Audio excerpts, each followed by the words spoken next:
Welcome, Wapham crew, guys, gals, ghouls, friends, fiends, foes, whoever may be listening Beyond the Omniverse tonight. Secure your tinfoil hats, buckle down tight, and hold on loosely as we soar over the rocky tops of the La Platas on a rocky mountain high. Get sucked into the vortex of the Four Corners and settle down snugly at mile marker 420 in colorful Colorado. It is Sunday, December 1st, Monday, December 2nd for those of you across the pond and beyond. Good morning, good afternoon, and good evening to you, and welcome to We Are Paradox Media's Late Night in the Rockies. I'm your host, TessaTNT, and we are broadcasting live from the Mile High Clubhouse tonight. If you'd like to watch the show, which it's story time, so we don't really have anything but a picture up for you guys today, because nobody really wants to watch people reading, do they? I don't think so. But yeah, you can find us on YouTube, Facebook, or Twitch under We Are Paradox Media. And if you just want to listen, you can find us on Spreaker.com and anywhere else you listen to your podcasts under We Are Paradox Media. Alright, so tonight we're getting back into Stephen King's Insomnia. It's been pretty good so far, I must say. Hope you guys had a good Thanksgiving or spent time with family and enjoyed that. This Thanksgiving was pretty awesome. I think it's the most fun Thanksgiving I ever had. Although my turkey was a little drier than I would have liked. It's the first crusty turkey I ever had.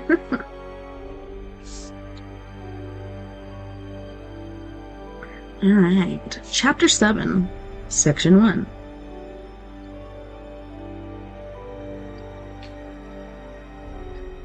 When Ralph came walking up Harris Avenue to his apartment on 2nd, with a couple of recycled Elmer Kelton westerns from back pages in one hand, he saw that someone was sitting on porch steps with his own book. The visitor wasn't reading, however. He was watching with dreamy intensity as the warm wind, which had been blowing all day, harvested the yellow and gold leaves from the oaks and the 3 surviving elms across the street. Ralph came closer, observing the thin white hair flying around the skull of the man on the porch, and the way all his bulk seemed to have run into his belly, hips, and bottom. That wide center section, coupled with the scrawny neck, narrow chest, and spindly legs clad in old green flannel pants, gave him the look of a man wearing an inner tube beneath his clothes. Even from 150 yards away, there was really no question about who the visitor was. Dorrance Marsteller. Sighing, Ralph walked the rest of the way up to his building, Dorrance seemingly hypnotized by the bright falling leaves, but not looking around until Ralph's shadow dropped across him. Then he turned, craned his neck, and smiled his sweet, strangely vulnerable smile. Faye Chapin, Don Veazey, and some of the other old-timers who hung out at the picnic area up by Runway 3, they would retire to the Jackson Street Billiard Emporium once Indian smoke broke and the weather turned cold. Saw that smile as just another indicator that Old Door, poetry books or no poetry books, was essentially brainless. Don Veazey, nobody's idea of Mr. Sensitivity, had fallen into the habit of calling Dorrance Old Chief Dumbhead, and Faye had once told Ralph that he, Faye, wasn't in the least surprised that Old Door had lived to the age of half past 90. People who don't have any furniture or Her upper story always lived the longest, he explained. They don't have anything to worry about. That keeps their blood pressure down, and they ain't so likely to blow a valve or throw a rod. Ralph, however, was not so sure. The sweetness in Dorrance's smile did not make the old man look empty-headed to him. It made him look somehow ethereal and knowing at the same time, sort of like a small-town Merlin. Nonetheless, he could have done without a visit from Dor today. This morning, he had set a new record, waking at 1:58 a.m., and he was exhausted. He only wanted to sit in his living room, drink coffee, and try to read one of the westerns he had picked up downtown. Maybe later on he would take another stab at napping. "Hello," Dorrance said. The book he was holding was a paperback, Cemetery Nights, by a man named Stephen Dobbins. "Hello, Dor," he said. "Good book?" Dorrance looked down at the book as if he'd forgotten he had one, then smiled and nodded. "Yes, very good. He writes poems that are like stories. I don't always like that, but sometimes I do." "That's good. Listen, Dor, it's great to see you, but the walk up the hill kind of tired me out, so maybe we could visit another "Oh, that's all right," Dorrance said, standing up. There was a faint, cinnamony smell about him that always made Ralph think of Egyptian mummies kept behind red velvet robes in shadowy museums. His face was almost without lines except for the tiny sprays of crow's feet around his eyes. But his age was unmistakable and a little scary. His blue eyes were faded to the watery gray of an April sky, and his skin had a translucent clarity that reminded Ralph of Nat's skin. His lips were loose and almost lavender in color. They made little smacking sounds when he spoke. "That's all right. I didn't come to visit. I came to give you a message." "What message? From who?" "I don't know who it's from," Dorrance said, giving Ralph a look that suggested he thought Ralph was either being foolish or plain dumb. "I don't mess in with long-time business. I told you not to either. Don't you remember?" Ralph did remember something, but he was damned if he knew exactly what, nor did he care. He was tired, and he had already had to listen to a fair amount of tiresome proselytizing on the subject of Susan Day from Ham Davenport. He had no urge to go round and round with Dorrance Martseller. On top of that, no matter how beautiful the Sunday morning was. "Well then, just give me the message," he said, "and I'll toddle along upstairs. How would that be?" "Oh, sure, good, fine." But then Dorrance stopped, looking across the street at a fresh gust of wind that sent a funnel of leaves storming into the bright October sky. His faded eyes were wide, and something in them made Ralph think of the exalted and revered baby again, of the way that she had snatched at the gray-blue sparks and marks that left his fingers, and the way she had looked at the flowers sizzling in the vase by the sink. Ralph had seen Dor stand watching airplanes take off and land on runway 3 with that same slack-jawed expression, sometimes for an hour or more. "Dor," he prompted. Dorrance's sparse eyelashes flutter. "Oh, right, the message. The message is..." He frowned slightly and looked down at the book, which he was now bending back and forth in his hands. Then his face cleared and he looked up at Ralph again. "The message is, cancel the appointment." It was Ralph's turn to frown. "What appointment?" Just making sure the sound's balancing here. Oh, yep, it's good.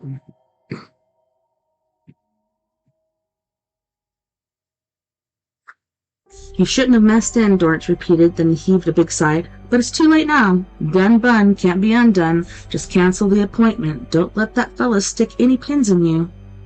Ralph had been turning to the porch steps. Now he turned back to Dorrance. "Hong? Are you talking about Hong?" "How would I know?" Dorrance asked in an irritated tone of voice. "I don't mess in. I told you that. Every now and then I carry a message is all, like now. I'm supposed to tell you to cancel the appointment with the pin sticker. And I done it. The rest is up to you.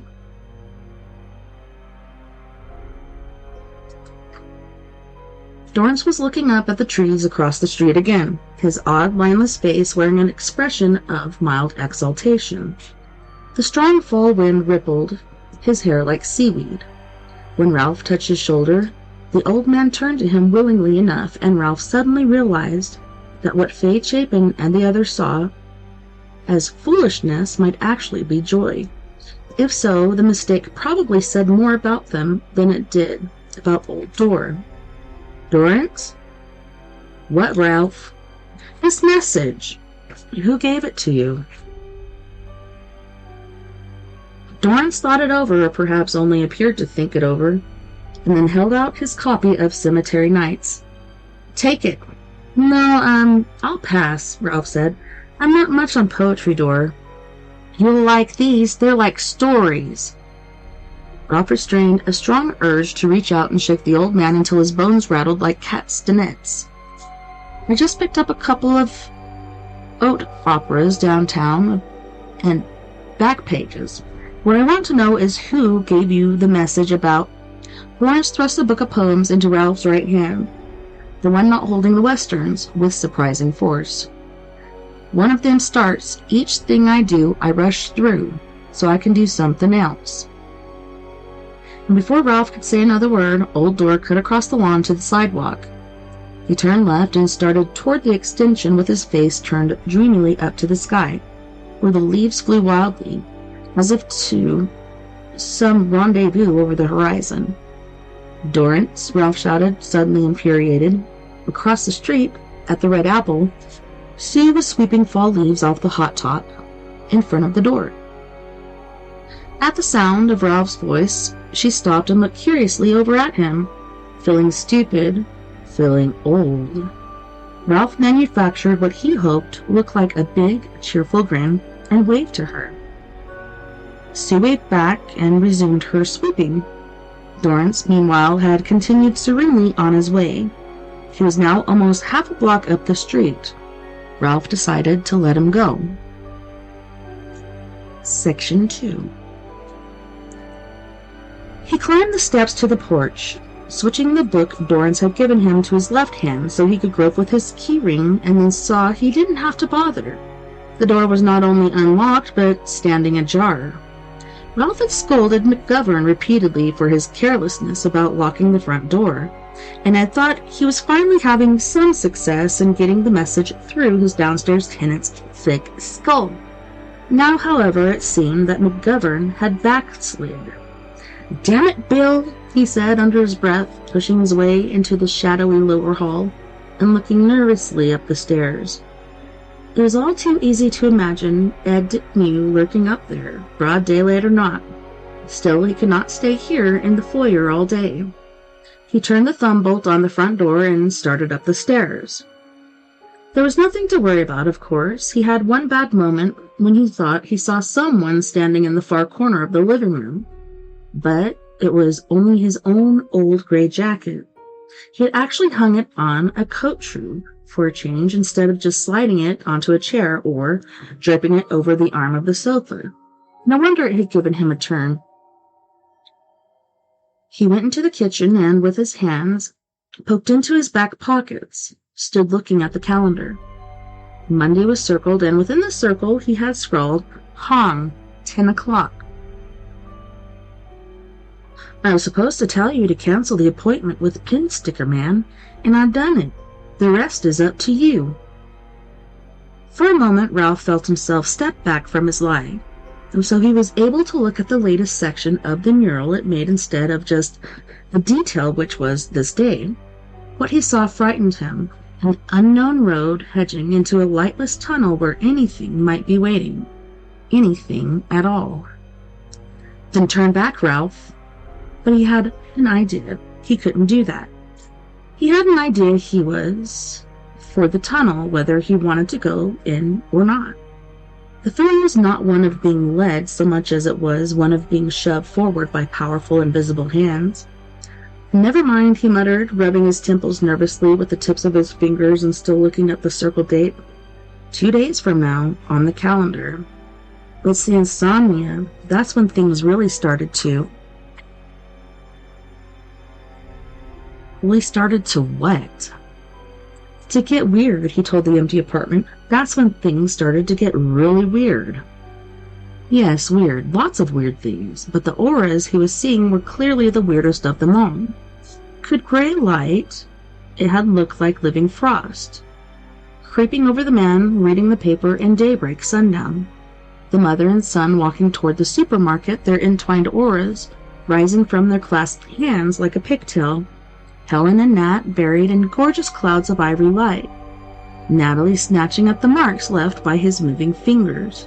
Ghostly contrails which only she and Ralph had been able to see. And now old Dor turning up on his doorstep like some peculiar Old Testament prophet. Only instead of telling him to repent, Dor had told him to cancel his appointment with the acupuncturist Joe Weiser had recommended. It should have been funny, but it wasn't. The mouth of the tunnel looming closer every day. Was there really a tunnel? And if so, where did it lead? I'm more interested in what might be waiting for me in there, Ralph thought. Waiting in the dark. You shouldn't have messed in, Dorrance had said, but it's too late now. Done bun can't be undone, Ralph murmured, and suddenly decided he didn't want to take the wide view anymore. It was unsettling.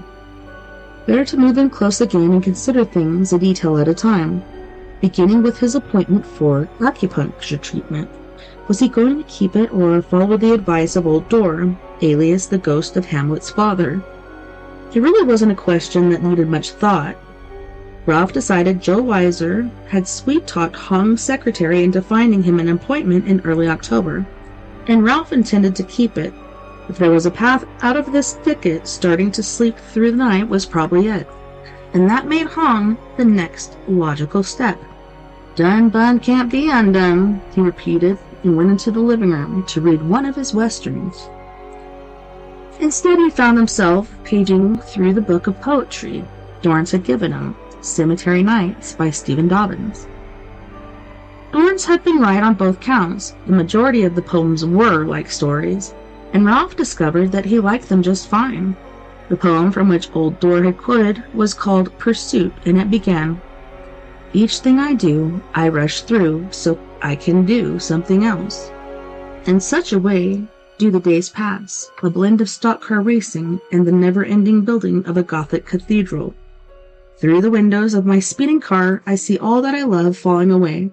Books unread, jokes untold, landscapes unvisited." Ralph read the poem twice, completely absorbed, thinking he would have to read it to Carolyn. Carolyn would like it, which was good, and she would like him, who usually stuck to westerns and historical novels. Even more for finding it and bringing it to her like a bouquet of flowers. He was actually getting up to find a scrap of paper he could mark the page with when he remembered that Carolyn had been dead for half a year now and burst into tears. He sat in the wing chair for almost 15 minutes, holding Cemetery Nights in his lap and wiping at his eyes with the heel of his left hand. At last he went into the bedroom, lay down, and tried to sleep. After an hour of staring at the ceiling, he got up, made himself a cup of coffee, and found a college football game on TV. Section 3. The public library was open on Sunday afternoons from 1 until 6, and on the day of Dorrance's visit, Ralph went down there, mostly because he had nothing better to do. The high-ceilinged red reading room would ordinarily have contained a scattering of other old men like himself, most of them leafing through the various Sunday papers they now had time to read. But when Ralph emerged from the stacks where he had spent 40 minutes browsing, he discovered he had the whole room to himself. Yesterday's gorgeous blue skies had been replaced by driving rain that pasted the new falling leaves to the sidewalks or sent them flooding down the gutters and into Derry's peculiar and unpleasantly tangled system of storm drains. The wind was still blowing, but it had shifted into the north and now had a nasty cutting edge. Old folks with any sense or any luck were at home where it was warm, possibly watching the last game of another dismal Red Sox season, possibly playing Old Maid or Candyland with the grandkids, possibly napping off a big chicken dinner.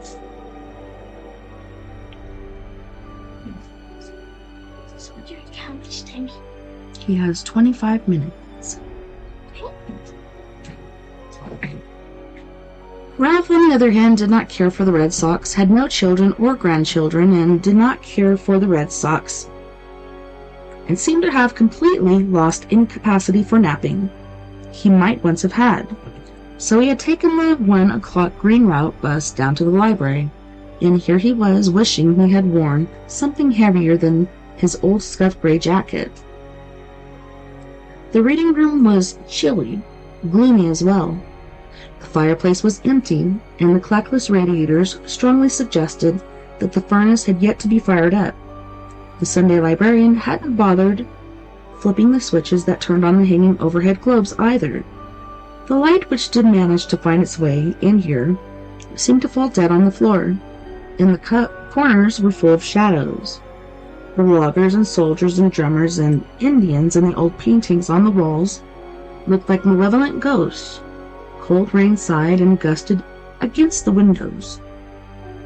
I should have stayed home, Ralph thought, but didn't really believe it. These days, the apartment was even worse. Besides, he had found an interesting new book in what he had come to think of as the Mr. Sandman section of the stacks. Patterns of Dreaming by James A. Hall, M.D.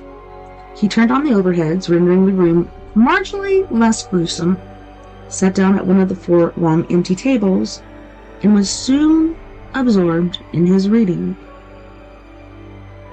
Prior to the realization that REM sleep and REM sleep were distinct states, Hall wrote, studies concerned with total deprivation of a particular stage of sleep led to dementia suggestion. 1960, that deprivation causes disorganization of the waking personality. Well, you got that right, my friend, Ralph thought. Can't even find a fucking cup of soup packet when you want. Early dream deprivation studies also raised the exciting speculation that schizophrenia might be a disorder in which deprivation of dreaming at night led to a breakthrough of the dream process into everyday waking life. Ralph hunched over the book, elbows on the table, fisted hands pressed against his temples, forehead lined and eyebrows drawn together in a clinch of concentration. He wondered if Hall could be talking about the auras, maybe without even knowing it. Except he was still having dreams, damn it. Very vivid ones, for the most part. Just last night, he'd had one in which he was dancing at the old dairy pavilion. Gone now, destroyed in the big storm, which had wiped out most of the downtown area 8 years ago.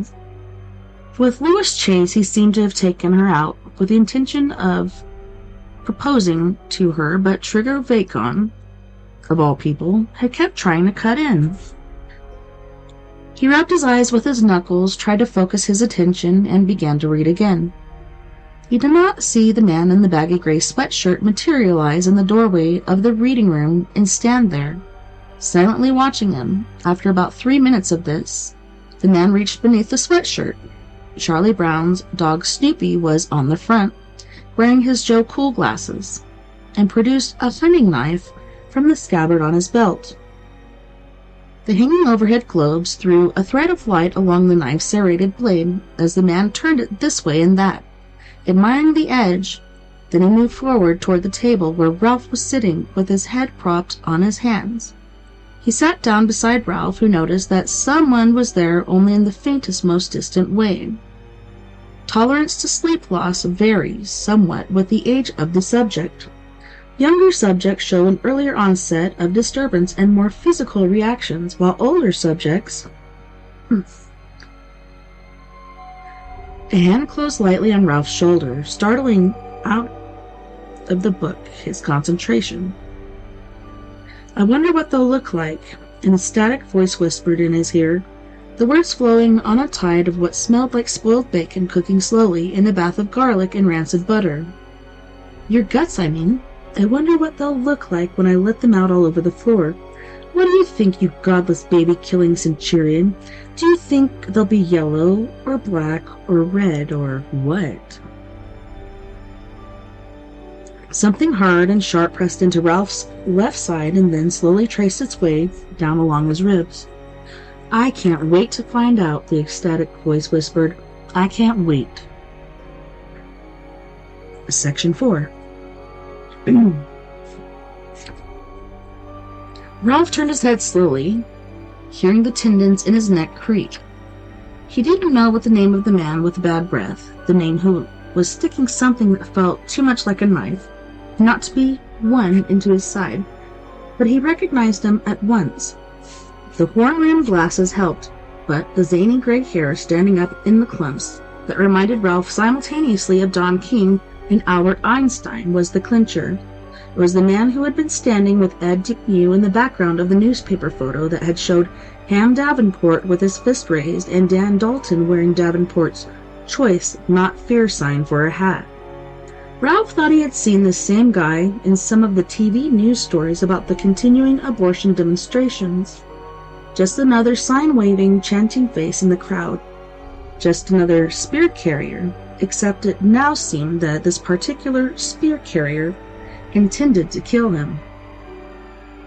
What do you think? The man in the Snoopy sweatshirt asked, still in that ecstatic whisper. The sound of his voice frightened Ralph more than the blade as it slid slowly up and then back down his leather jacket, seeming to map the vulnerable organs on the left side of his body. Lung, heart, kidney, intestines. What color?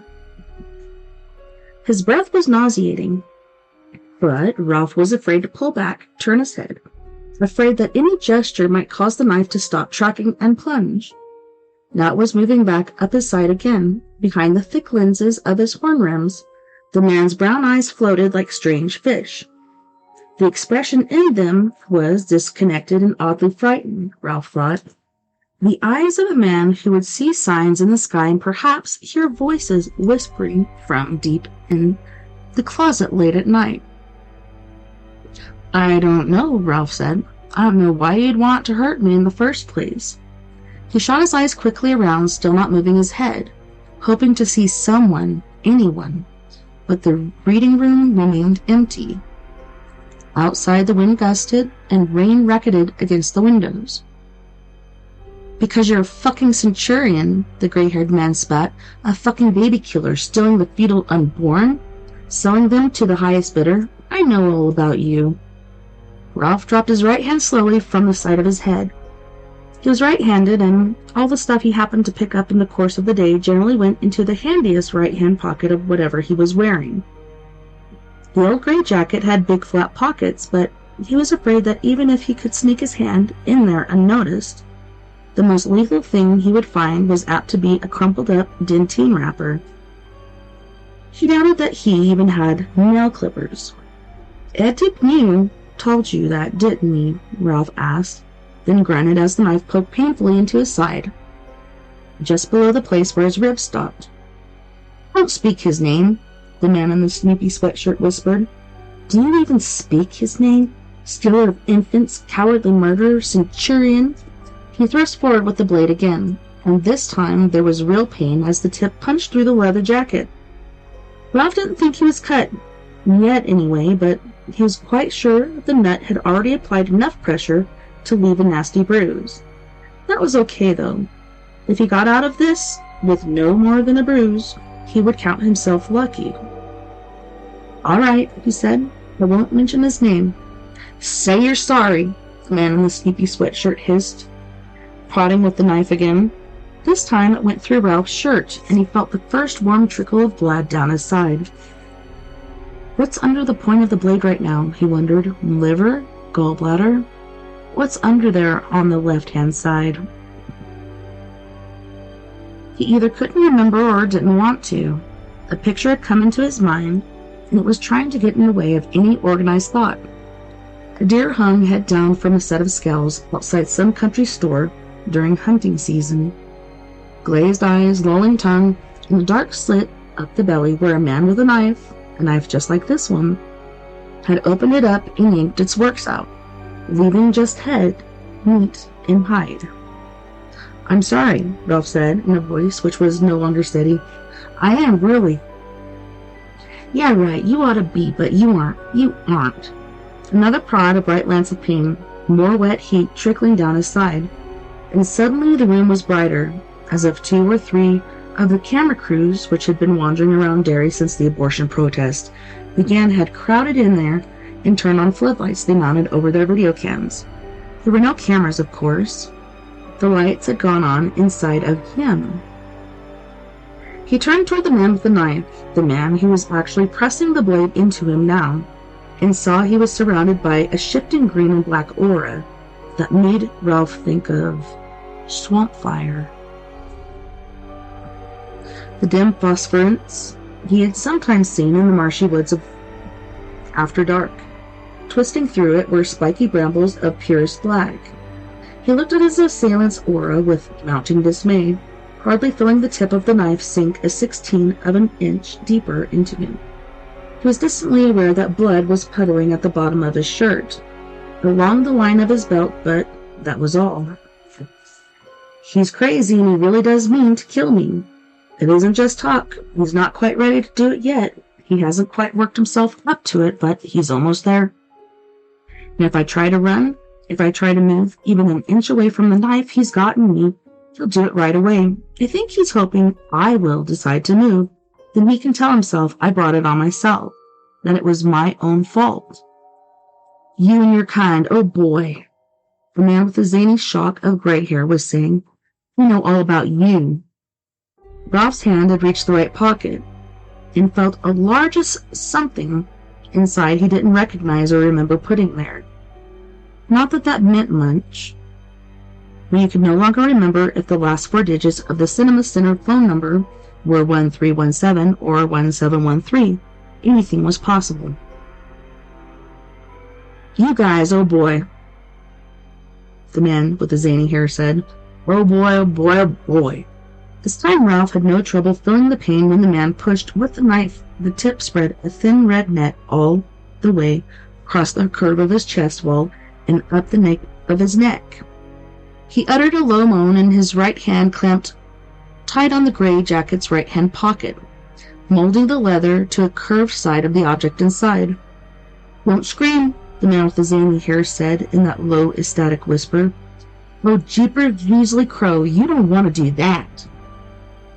His brown eyes peered at Ralph's face, and the lenses of his glasses so magnified them that the tiny flakes of dandruff caught in his lashes looked almost as big as pebbles.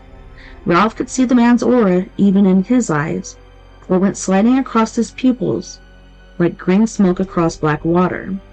The snake-like twists running through the green light were thicker now, twining together, and Ralph understood that when the knife sank all the way in, the part of this man's personality which was generating those black swirls would be what pushed it.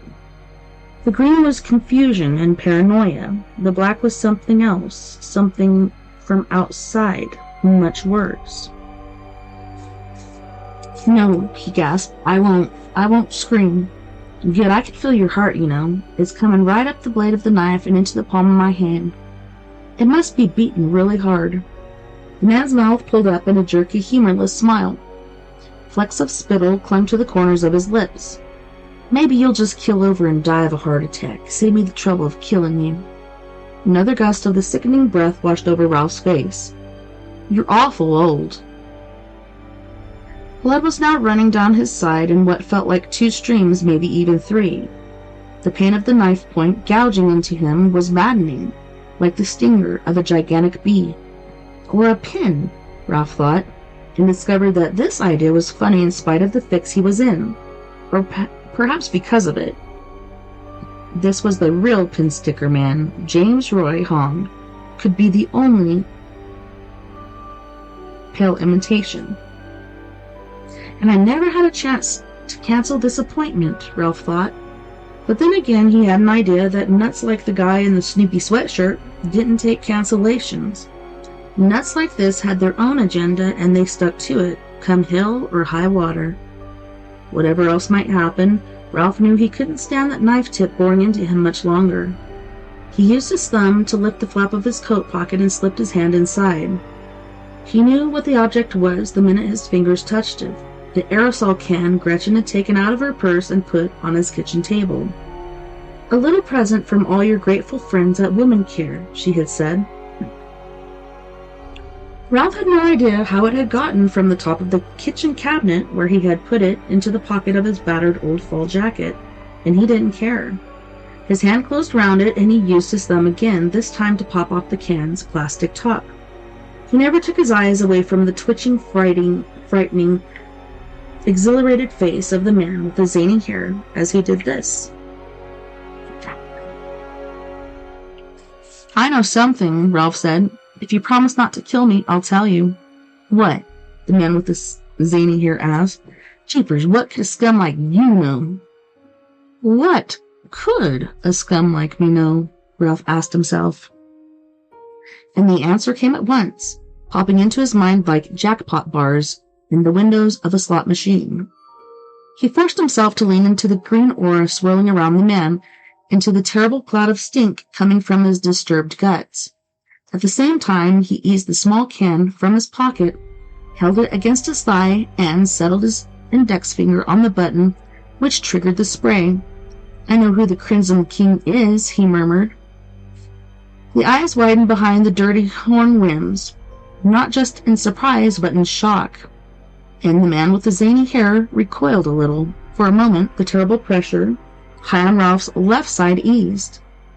It was his chance, the only one he was apt to have, and he took it, throwing himself to the right, falling off his chair and tumbling into the floor.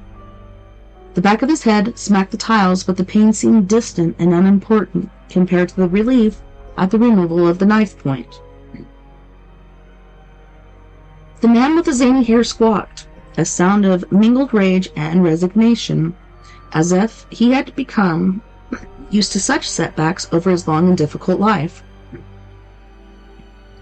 He leaned over Ralph's now empty chair, his twitching face thrust forward, his eyes looking like the sort of fantastic glowing creatures which live in the ocean's deepest trenches. Ralph raised the spray can and had just a moment to realize he hadn't had time to check which direction the pinhole in the nozzle was pointing. He might very well succeed only in giving himself a faceful of bodyguard.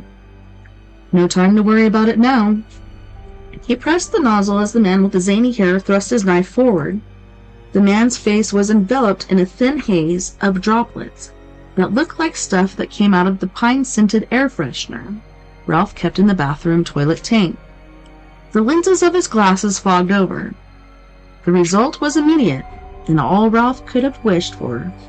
The man with the zany hair screamed in pain, dropped his knife. It landed on Ralph's left knee and came to rest between his legs, and clutched at his face, pulling his glasses off. They landed on the table. At the same time, the thin, somehow greasy aura around him flashed brilliant red and then winked out of Ralph's view at least. "I'm blind!" the man with the zany hair cried in a high, shrieky voice. I'm blind!" "No, you're not," Ralph said, getting shakily to his feet. "You're just—" The man with the zany hair screamed again and fell to the floor. He rolled back and forth on the black and white tiles with his hands over his face, howling like a child who has gotten his hand caught in a door. Ralph could see little pie wedges of cheeks between his splayed fingers. The skin there was turning an alarming shade of red. Ralph told himself to leave the guy alone, that he was crazy as a loon and dangerous as a rattlesnake, but he found himself too horrified and ashamed of what he had done to take this no doubt excellent advice. The idea that it had been a matter of survival, of disabling his assailant or dying, had already begun to seem unreal. He bent down and put a tentative hand on the man's arm. The nut rolled away from him and began to drum his dirty low-top sneakers on the floor like a child having a tantrum. "Oh, you son of a bitch!" he was screaming. "You shot me with something, and then incredibly, I'll sue the pants off of you." Yeah, after you just poked him with the knife a few times. "You'll have to explain about the knife before you're able to progress much with your lawsuit, I think," Ralph said. He saw the knife lying on the floor, reached for it, then thought again. It would be better if his fingerprints weren't on it. As he straightened, A wave of dizziness rushed through his head, and for a moment, the rain beating against the window sounded hollow and distant. He kicked the knife away, then tottered on his feet and had to grab the back of the chair he'd been sitting in to keep from falling over. Things steadied again. He heard approaching footsteps from the main lobby and murmuring, questioning voices. "Now you come," Ralph thought wearily. "Where were you 3 minutes ago when this guy was on the verge of popping my left lung like a balloon?" Mike Hanlon, looking slim and no more than 30 despite his tight cap of gray hair, appeared in the doorway. Behind him was the teenage boy Ralph recognized as the weekend desk assistant, and behind the teenager were 4 or 5 gawkers, probably from the periodicals room. "Mr. Roberts!" Mike exclaimed. "Christ, how bad are you hurt?" "I'm fine, it's him that's hurt," Ralph said, but he happened to look down at himself as he pointed at the man on the floor and saw he wasn't fine. His coat had pulled up when he pointed, and the left side of the plaid shirt beneath had gone a deep sodden red in a teardrop shape that started just below the armpit and spread out from there. "Shit," he said faintly, and sat down on his chair again. He bumped the horn-rimmed glasses with his elbow, and they scattered almost all the way across the table. The mist of the droplets on their lenses made them look like eyes which had been blinded by cataracts. "He shot me with acid!" the man on the floor screamed. "Can't see, my skin is melting. I can feel it melting." To Ralph, he sounded like an almost conscious parody of the Wicked Witch of the West. Mike tossed a quick glance at the man on the floor, then sat down in the chair next to Ralph. "What happened?" "Well, it sure wasn't acid," Ralph said, and held up the can of Bodyguard. He set it on the table beside Patterns of Dreaming. "The lady who gave it to me said it's not as strong as mace. It just irritates your eyes and makes you sick to your—" "It's not what's wrong with him that I'm worried about," Mike said impatiently. "Anyone who can tell that loud probably isn't going to die in the next 3 minutes. It's you I'm worried about, Mr. Roberts. Any idea how bad he stabbed you?" "He didn't actually stab me at all," Ralph said. "He sort of poked me with that." He pointed at the knife lying on the tile floor. At the sight of the red tip, he felt another wave of faintness track through his head. It felt like an express train made of feather pillows. That was stupid, of course. It made no sense at all, but he wasn't in a very sensible frame of mind. The assistant was looking cautiously down at the man on the floor. "Uh-oh," he said. "We know this guy. Mike, it's Charlie Pickering." "Goodness gracious, great balls of fire," Mike said. "Now why aren't I surprised?" He looked at the teenage assistant and sighed. "Better call the cops, Justin. Looks like we've got us a situation here."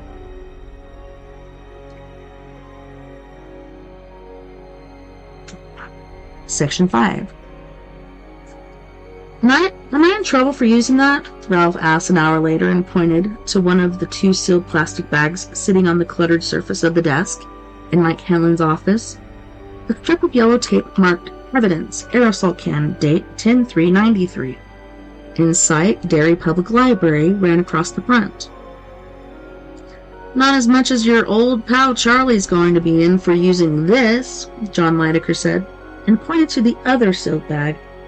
The hunting knife was inside, the blood on the tip now dried to a tacky maroon. Lydecker was wearing a University of Maine football sweater today. It made him look approximately the size of a dairy barn. "We still pretty much believe in the concept of self-defense out here in the sticks. We don't talk it up much, though. It's sort of like admitting you believe the world is flat." Mike Hanlon, who was leaning in the doorway, laughed. Ralph hoped his face didn't show how deeply relieved he felt. As a paramedic, one of the guys who had run Helen Dipnew to the hospital back in August, for all he knew, worked on him, first photographing, then disinfecting, finally butterfly clamping and bandaging. He had sat with his teeth gritted, imagining a judge sentencing him to 6 months in the county clique for assault with a semi-deadly weapon. "Hopefully, Mr. Roberts, this will serve as an example and a warning to any other old farts in this vicinity who may feel justified in carrying around spray cans of disabling nerve gas."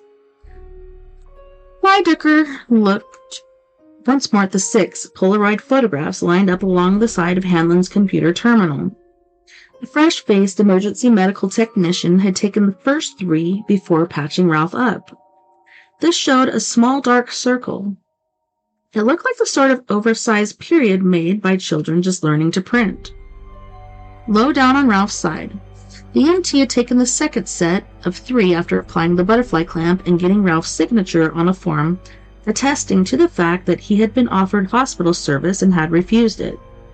In this later group of photographs, the beginnings of what was going to be an absurdly spectacular bruise could be seen. God bless Edwin Land and Richard Polaroid, Lydecker said, putting the photographs into another evidence baggie. I don't think there's ever been a Richard Polaroid, Mike Hanlon said from his spot in the doorway. Probably not, but God bless him just the same. No injury or jury who got a look at these photos will do anything but give you a medal. And not even Clarence DeRoe could keep him out of evidence. He looked back at Mike. Charlie Pickering. Mike nodded. Charlie Pickering. Fuckhead. Mike nodded again. Fuckhead deluxe. The two of them looked at each other solemnly, then burst into gales of laughter at the same moment. Ralph understood exactly how they felt. It was funny because it was awful, and awful because it was funny. And he had to bite his lips savagely to keep from joining them. The last thing in the world he wanted to do right now was get laughing. It would hurt like a bastard. Lydecker took a handkerchief out of his back pocket, mopped his streaming eyes with it, and began to get himself under control. Pickering's one of the right-to-lift lifers, isn't he? Ralph asked. He was remembering how Pickering had looked when Hanlon's teenage assistant had helped him sit up. Without his glasses, the man had looked about as dangerous as a bunny in a pet shop window. You could say that, Mike agreed dryly. He's the one they caught last year in the parking garage that services the hospital and women care. He had a can of gasoline in his hand and a knapsack filled with empty bottles on his back. Also strips of sheeting, don't forget those, Lydecker said. Those were going to be his fuses. That was back when Charlie was a member in good standing of Daily Bread. How close did you come to lighting the place up? Ralph asked curiously. Lydecker shrugged. Not very. Someone in the group apparently decided firebombing the local women's clinic might be a little closer to terrorism than politics and made an anonymous phone call to your local police authority. Good deal, Mike said. He snorted another little chuckle, then crossed his arms as if to hold any further outburst inside. Yeah, Lydecker said. He laced his fingers together, stretched out his arms, and popped his knuckles. Instead of prison, a thoughtful, caring judge sent Charlie to Juniper Hill for 6 months. 6 months worth of treatment and therapy, and they must have decided he was okay because he's been back in town since July or so. Yep, Mike agreed. He's down here just about every day, kind of improving the tone of the place. Buttonholes everyone who comes in particularly, and gives him this little pep talk on how any woman who has an abortion is going to perish in brimstone, and how the real baddies like Susan Day are going to burn forever in a lake of fire, but can't figure out why he'd take after you, Mr. Roberts. Just lucky, I guess. Are you okay, Ralph? Lydecker asked. You look pale. I'm fine, Ralph said, although he did not feel fine. In fact, he had begun to feel very queasy. I don't know about fine, but you're sure lucky. Look at those women gave you that can of pepper gas. Lucky you had it with you, and luckiest of all that Pickering didn't just walk up behind you and stick that knife of his into the nape of your neck. Do you feel like coming down to the station and making a formal statement now, or... Ralph abruptly lunged out of Mike Hanlon's ancient swivel chair, bolted across the room. His right hand smell bad. Yeah. What? No. Does it smell weird? I guess. Okay. Why are you making me smell your hand? The alarm just went off. Yeah, I know. Okay.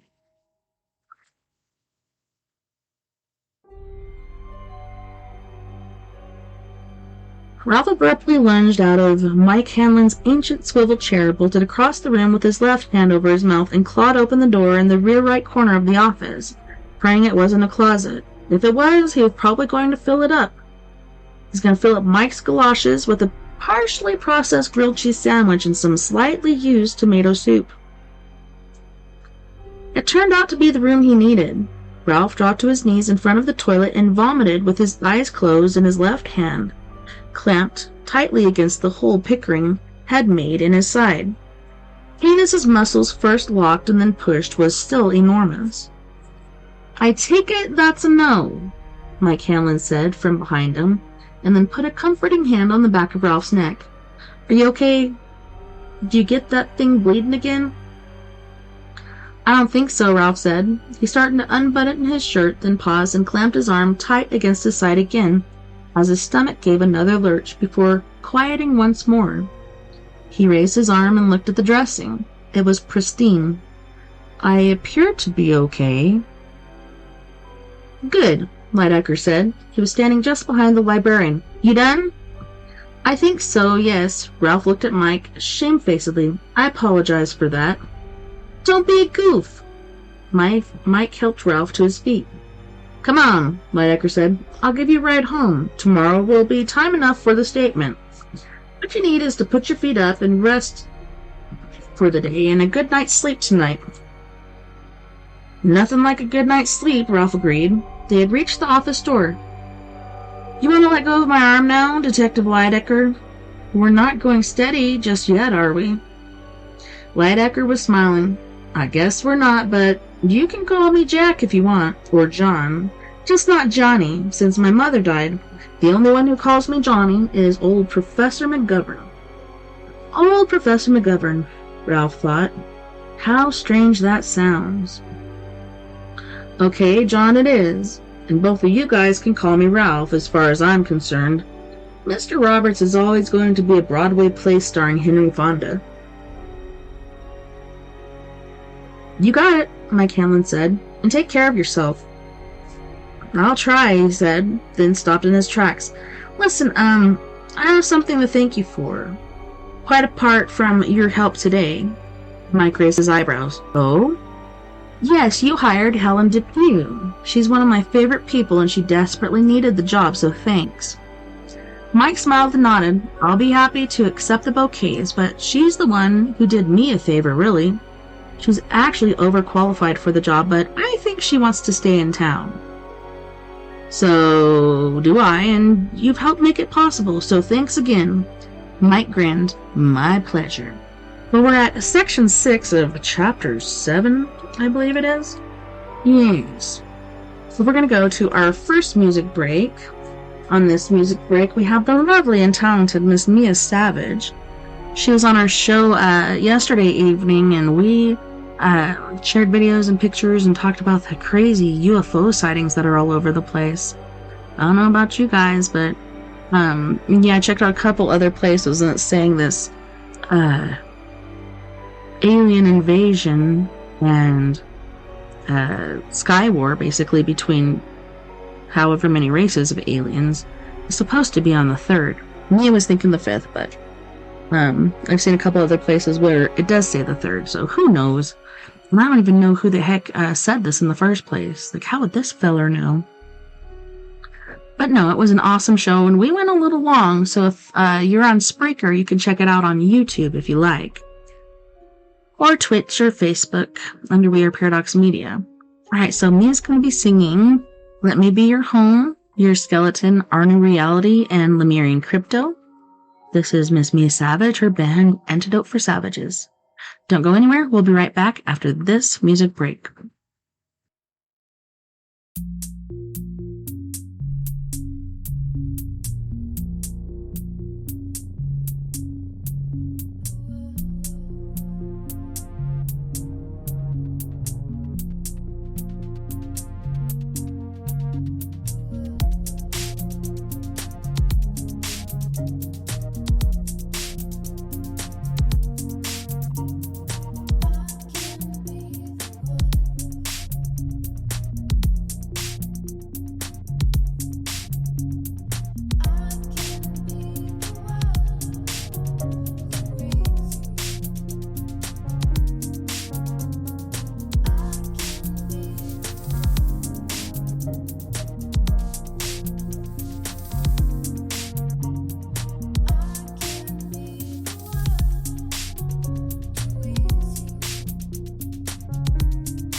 Welcome back. Thanks so much for joining me this evening on We Are Paradox Media's Late Night in the Rockies. Tonight is story time with me, TessaTNT. So exciting! Alright, so we've been reading Stephen King's Insomnia. I don't know about you, but me and that be your friends. Alright, let's get back to it, shall we? My kids are all sweet. They came in here and they're like, hungry? I'm like, yeah, but I gotta go back on the show here in just a second. We'll make you food. What do you want? I'm like, I can't eat. I'll be reading. There's no way I can eat and read at the same time. But that was very sweet of them to offer. What good little monsters. Section 6.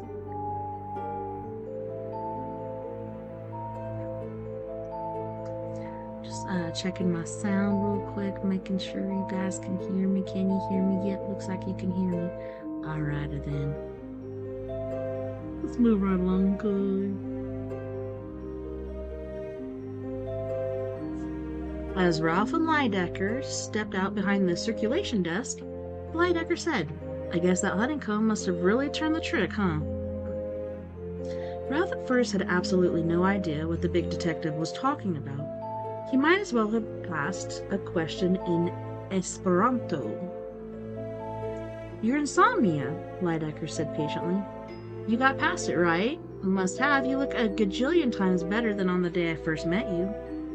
I was a little stressed that day, Ralph said. He found himself remembering the old Billy Crystal routine about Fernando, the one that went, Listen, darling, don't be schnook. It's not how you feel, it's how you look. And you look marvelous. And you are not today. Come on, Ralph. This is me, so give... Was it the honeycomb? Ralph appeared to think this over, then nodded. Yes, I guess that must have been what did it. Fantastic. Didn't I tell you? Lydecker said cheerfully, as they pushed their way out into the tiny, rainy afternoon. Section 7.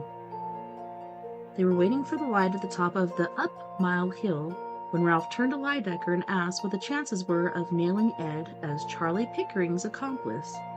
"'Cause Ed put him up to it," he said. "I know that as well as I know that's Strawford Park over there." "You're probably right," Lydecker replied. "But don't kid yourself. The chances of nailing him as an accomplice are shitty. They wouldn't be very good even if the county prosecutor wasn't as conservative as Dale Cox." "Well, why not?"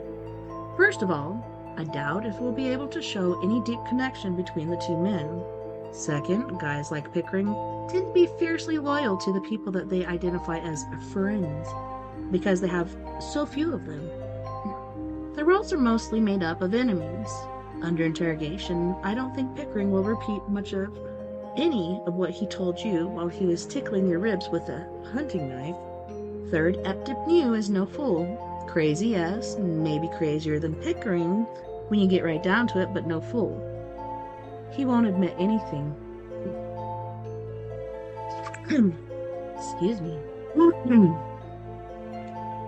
Ralph nodded. It was exactly his opinion of Ed.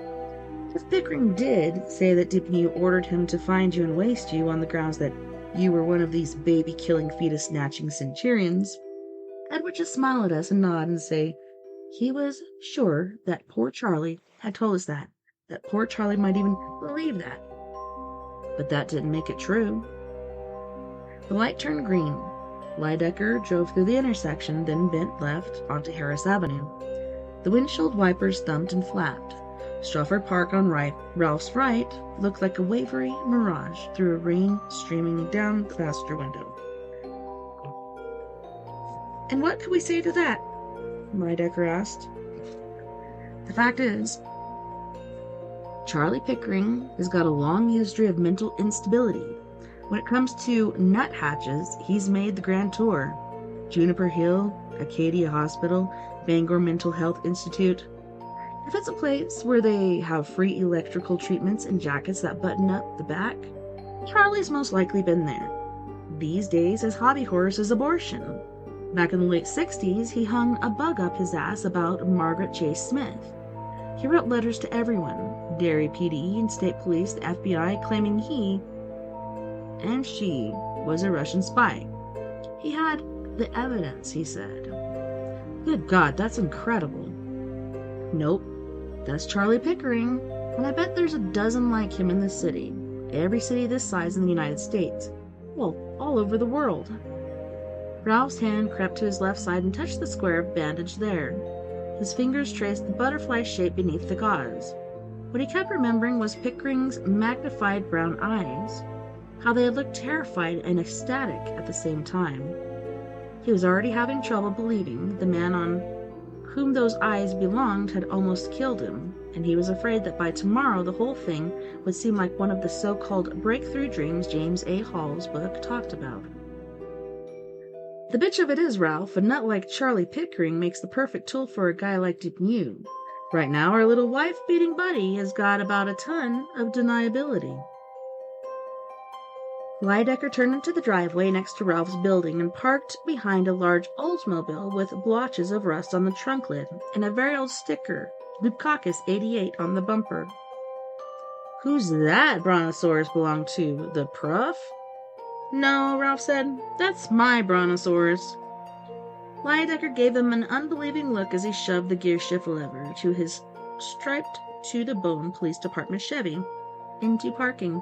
If you own a car, how come you're out standing around the bus stop in the pouring rain? Doesn't it run? It runs, Ralph said, a little stiffly, not wanting to add that he could be wrong about that. He hadn't had the Olds on the road in over 2 months. And I wasn't standing around in the pouring rain. It's a bus shelter, not a bus stop. It has a roof, even a bench inside. No cable TV, true, but wait till next year. Still, Lydecker said, gazing doubtfully at that Old. I spent the last 15 years of my working life driving a desk, but before that, I was a salesman.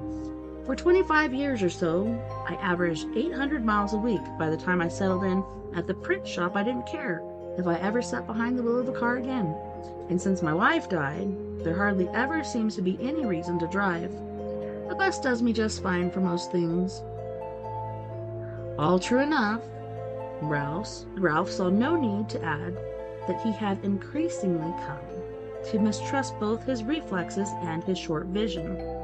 A year ago, a kid of about 7 had chased his football out into Harris Avenue as Ralph was coming back from the movies, and although he had been going only 20 miles an hour, Ralph had thought for 2 endless, horrifying seconds that he was going to run the little boy down. He hadn't, of course. It hadn't been close even. Not really, but since then he thought he could count the number of times he'd drive the Olds on both hands. He saw no need to tell John that either.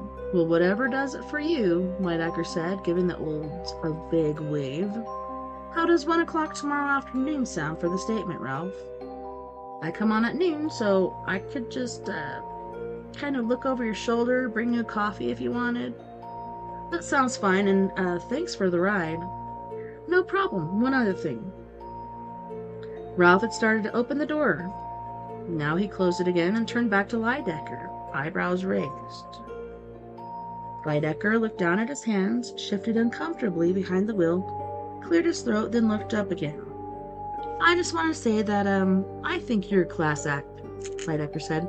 Lots of guys 40 years younger than you would have finished today's little adventure in the hospital or the morgue. My guardian angel was looking out for me, I guess, Ralph said, thinking of how surprised he had been when he realized that the round shape in his jacket pocket was the can of spray. Well, maybe that was it, but you still want to be sure to lock your door tonight. You hear what I'm saying? Ralph smiled and nodded. Warranted or not, Lydecker's praise had made a warm spot in his chest. I will, and if I can just get McGovern to cooperate, everything will be hunky-dory. Also, he thought, I can always go down double-check the lock myself when I wake up. That should be just about 2.5 hours after I fall asleep the way things are going. Everything is going to be hunky-dory, Lydecker said. No one down where I work was very pleased when Depew more or less co-opted the Friends of Life, but I can't say we were surprised. He's an attractive, charismatic guy. If that is, you happen to catch him on a day when he hasn't been using his wife for a punching bag. Ralph nodded. On the other hand, we've seen guys like him before, and they have a way of self-destructing. The process has already started with New. He's lost his wife. He's lost his job. Did you know that? Did you know that he lost his job? Now he's losing his more moderate followers. They're peeling off like jet fighters heading back to base because they're running out of fuel. Not Ed, though. He's going on come hell or high water. I imagine he'll keep it, at least some of them, with him until Susan Day's speech, but after that I think it's going to be a case of cheese strands alone. Has it occurred to you that he might try something Friday? That he might try to hurt Susan Day? Oh yes, Lydecker said. It's occurred to us, all right. It certainly has.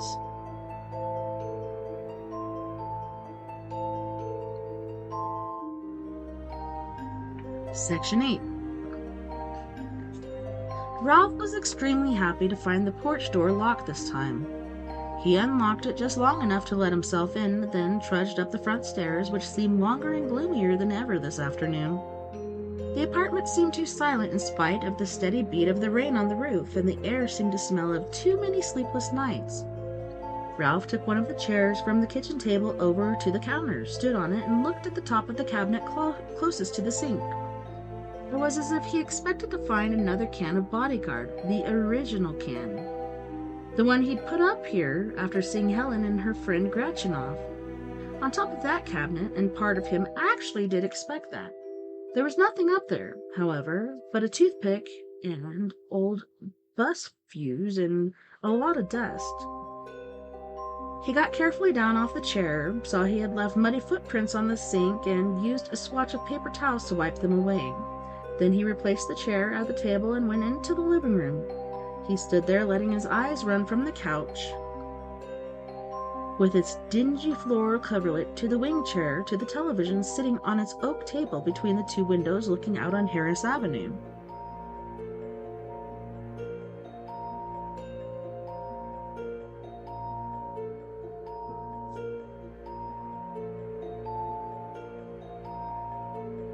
From the TV, his gaze moved into the far corner.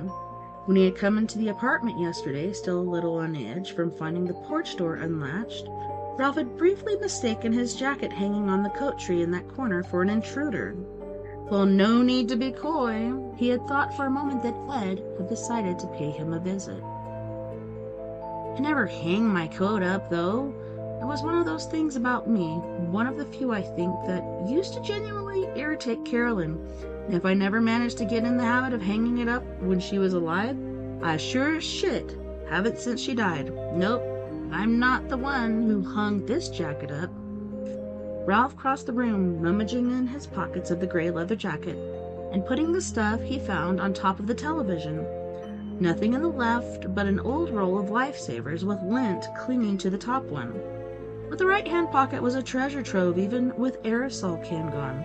There was a lemon Tootsie Pop, still in its wrapper, a crumpled advertising circular from the Dairy House of Pizza. Pizza sounds good. A AA battery, a small empty carton that had once contained an apple pie from McDonald's, his discount card from Dave's video shop, just 4 punches away from a free rental. The card had been MIA for over 2 weeks, and Ralph had been sure it was lost.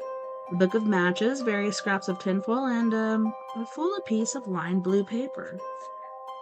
Ralph unfolded it and read a single sentence written in scrawling, slightly unsteady, old man script. Each thing I do, I rush through so I can do something else. That was all there was, but it was enough to confirm for his brain what his heart already knew. Doran Smartsteller had been on the porch steps when Ralph had returned from back pages with his newspapers. But he'd had other stuff to do before sitting down to wait.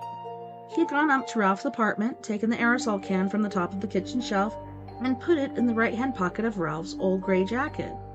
He had even left his calling card, a bit of poetry scrawled on a piece of paper, probably torn from the battered notebook in which he sometimes recorded arrivals and departures along runway 3.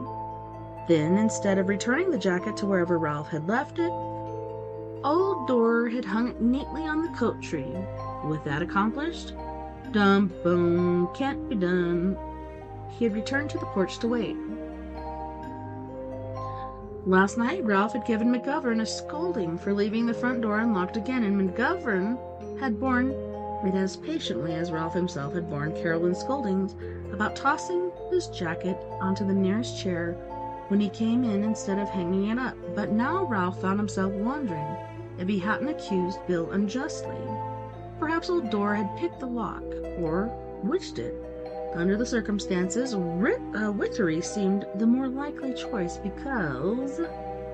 look, Ralph said in a low voice, mechanically scooping his pocket litter up from the top of the TV and dumping it back into his pocket.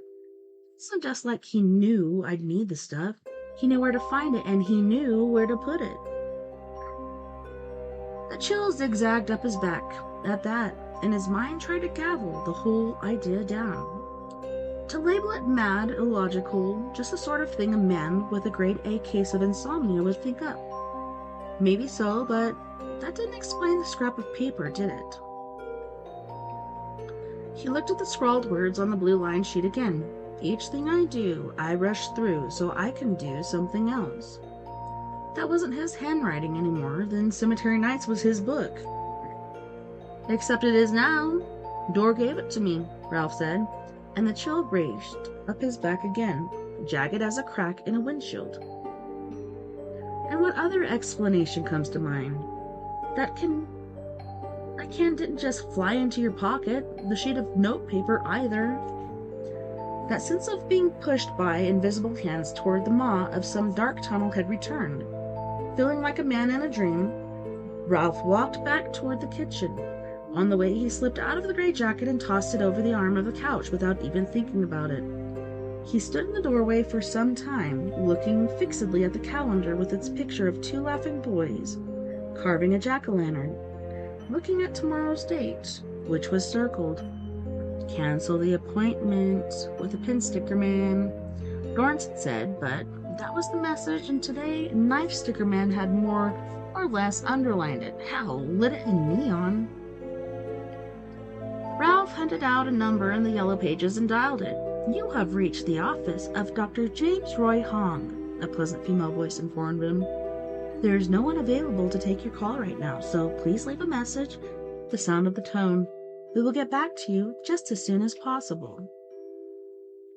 The answering machine beeped in a voice which surprised him with its steadiness. Ralph said, "This is Ralph Roberts. I'm scheduled to come in tomorrow at 10 o'clock. I'm sorry, but I won't be able to make it. Something has come up. Thank you." He paused and added, "I'll pay for the appointment, of course." He shut his eyes and groped the phone back into the cradle. Then he leaned his forehead against the wall. "What are you doing, Ralph? What in God's name do you think you're doing?" "It's a long walk back to Eden, sweetheart. You can't seriously think whatever you're thinking, can you?" "A long walk, so don't sweat the small stuff. What exactly are you thinking, Ralph?" He didn't know. He didn't have the slightest idea. Something about fate? He supposed the appointment's in Samara. He only knew for sure that rings of pain were spreading out from the little hole in his left side. The hole the Knife Sticker Man had made. The EMT had given him half a dozen pain pills, and he supposed he should take one, but just now he felt too tired to go to the sink and draw a glass of water. And if he was too tired to cross one shitty little room, how the hell would he ever make the long walk back to Eden? Ralph didn't know, and for the time being, didn't care. He only wanted to stand where he was, with his forehead against the wall, and his eyes shut so he wouldn't have to look at anything. Chapter 8.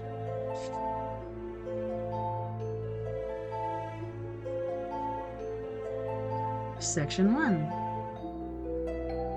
The beach was a long white edging like a flirt of skirt slip at the hem of the bright blue sea, and it was totally empty except for a round object about 70 yards away. This round object was about the size of a basketball, and it filled Ralph with a fear that was both deep and, for the moment at least, groundless.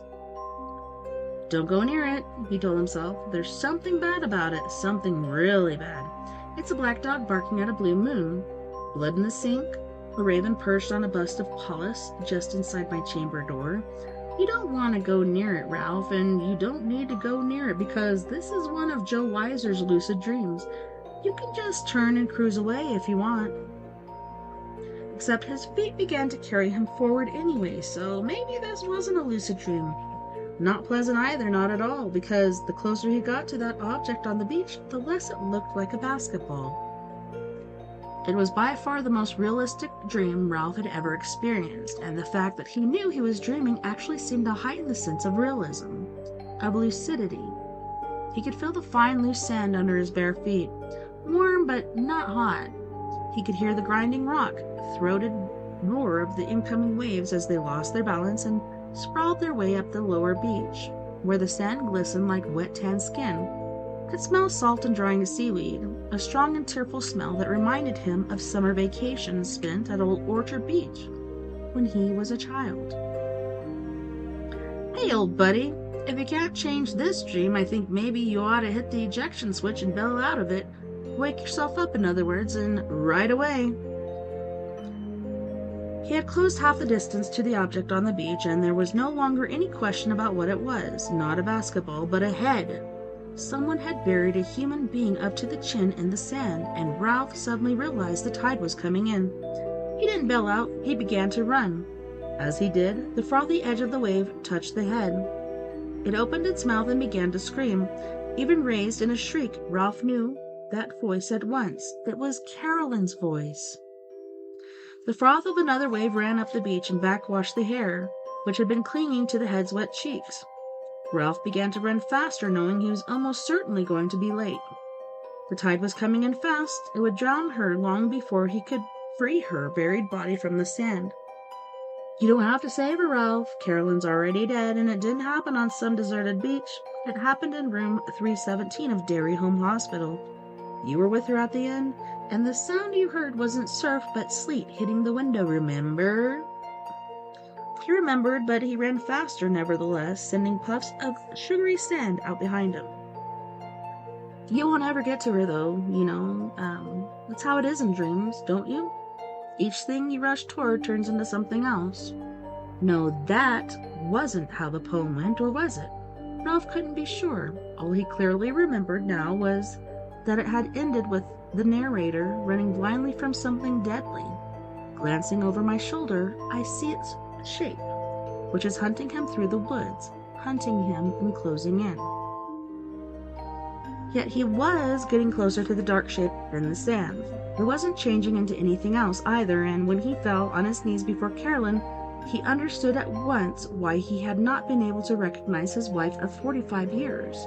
Even from a distance, something was terribly wrong with her aura. It clung to her skin like a filthy dry cleaning bag.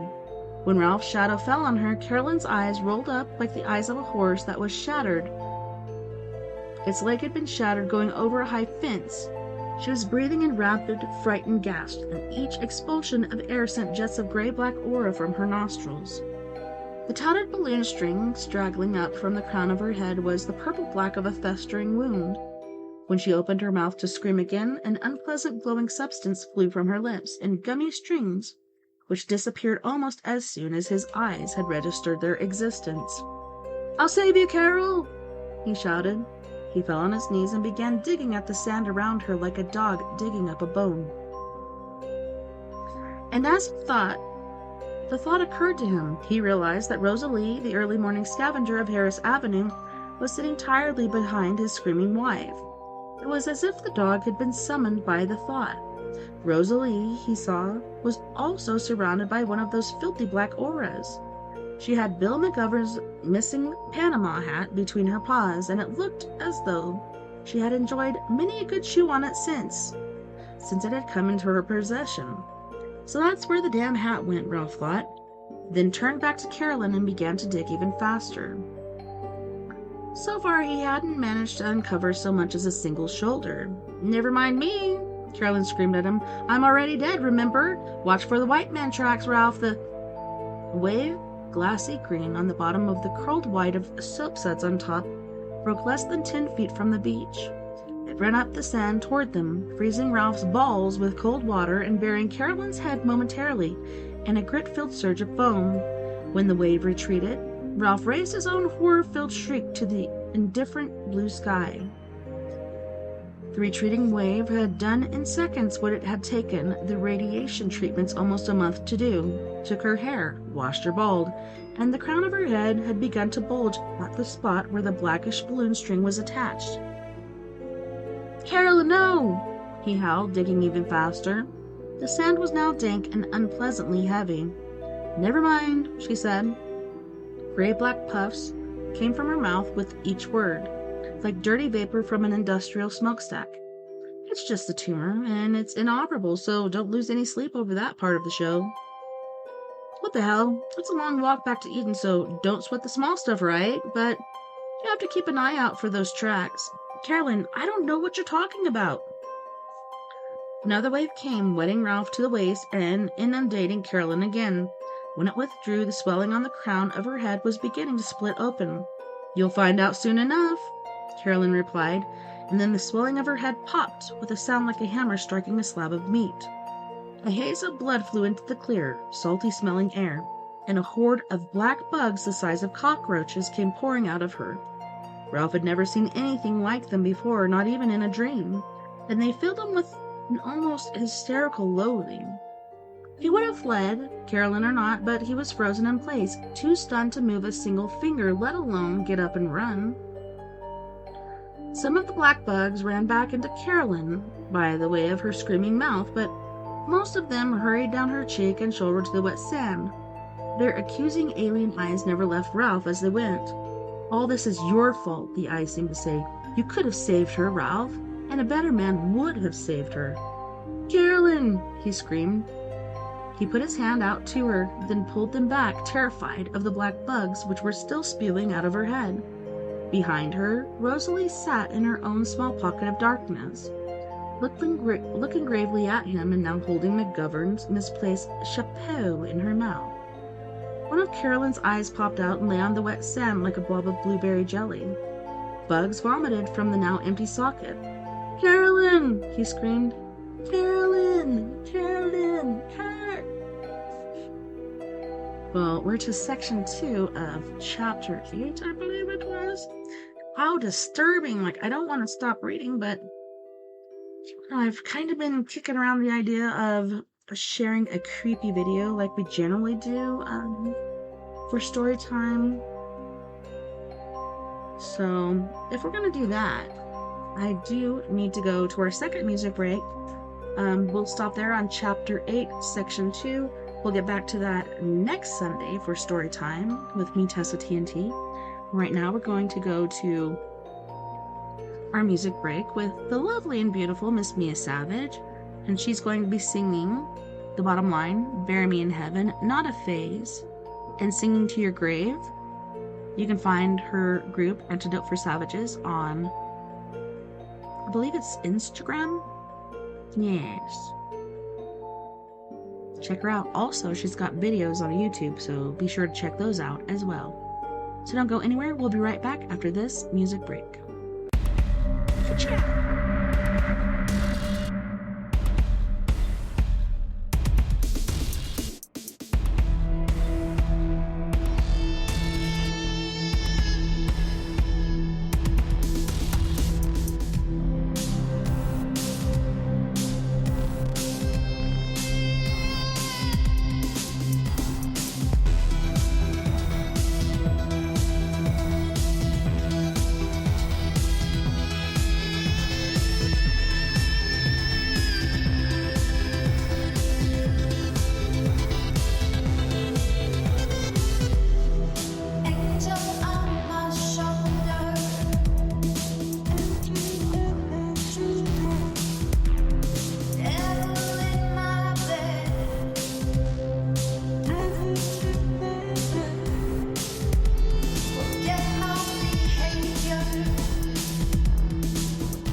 survive. Well, we'll kill those good guys and try to silence that noise and let the demons run amok. But it doesn't matter, because it's just a ride, and we can change it anytime we want. It's all a choice. No network, no work, no job, no savings of money. Just a choice right now between fear and love.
Right now, between fear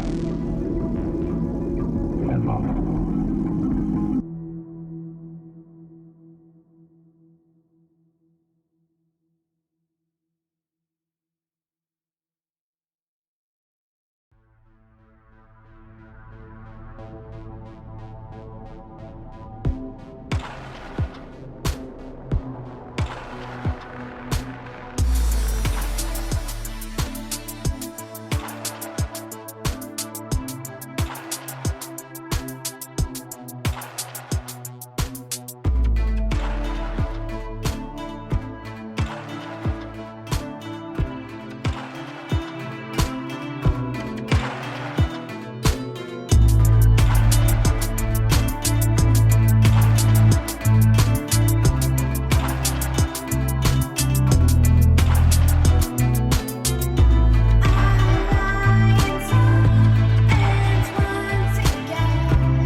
Welcome back, guys, gals, ghouls. All right, so we're in our third hour, and that means it's creepy video time. All right, so we got Ian from Midwest Ghost Hunter. Make sure you go subscribe. This guy is amazing. Um, and YouTube, just in case you're wondering, he's given me permission personally for me to use his videos. So don't be blocking my vids, please. Super stoked. I've been waiting for some time to watch this. All right, crazy poltergeist activity caught on camera. Midwest Ghost Hunter. Let's go.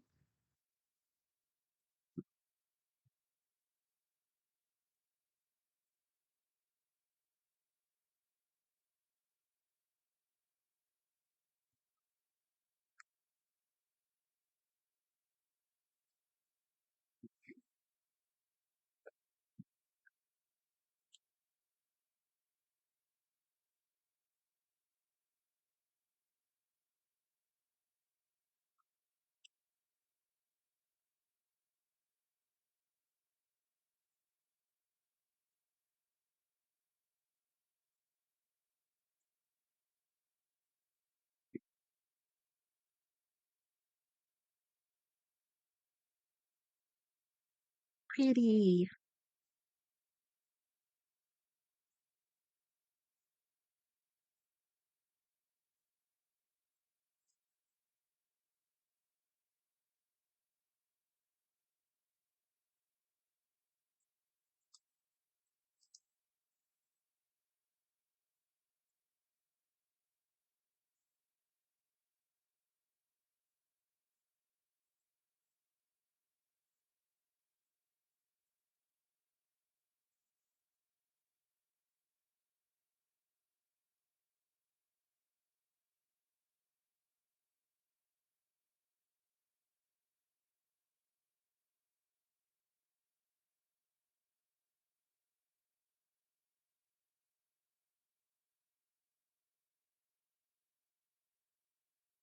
Oh no.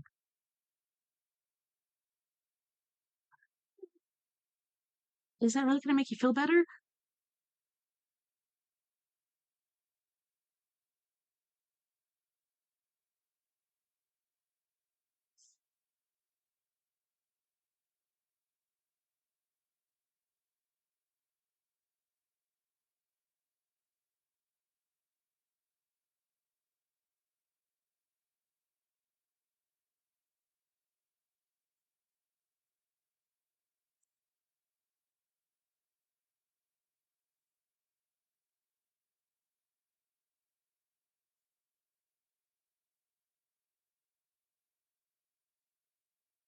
Man, that's not okay.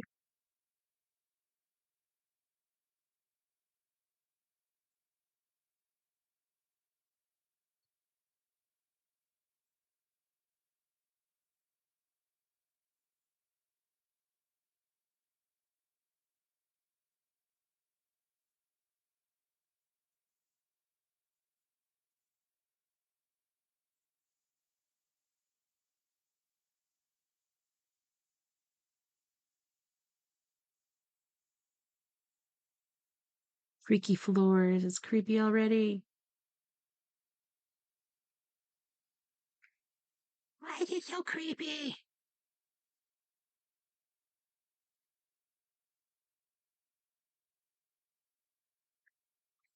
Hmm.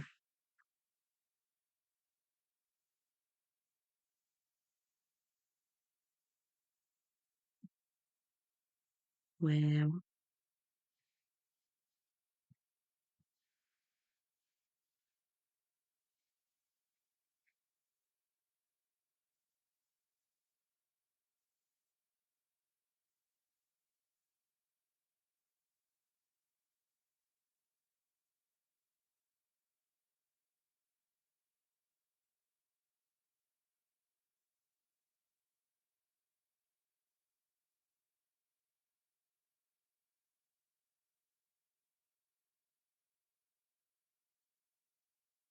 hello?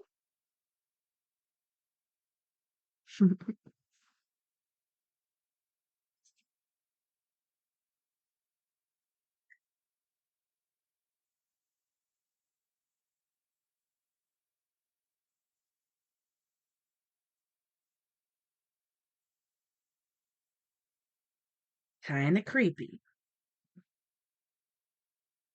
right?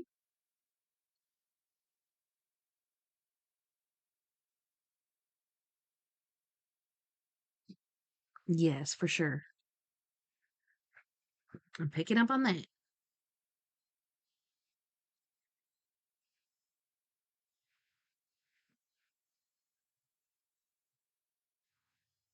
Oh, those creaky floors. It reminds me of my granny's house. Was it?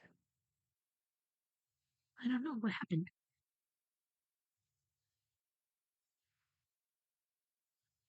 Ooh, can you replay? Oh man, he was probably not pointing at it.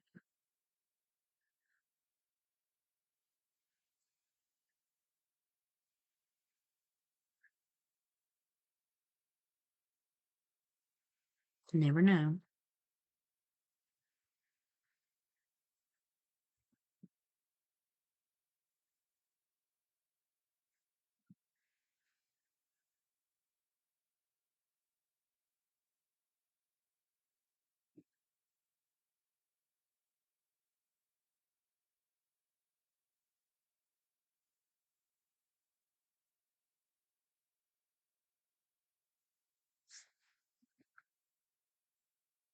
He generally gets something when he does pictures, but I haven't seen anything yet.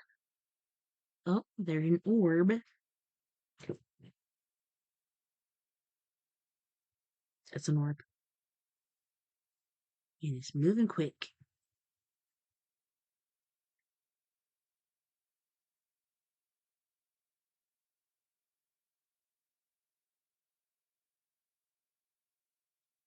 Well, it looked like it had a tail on it.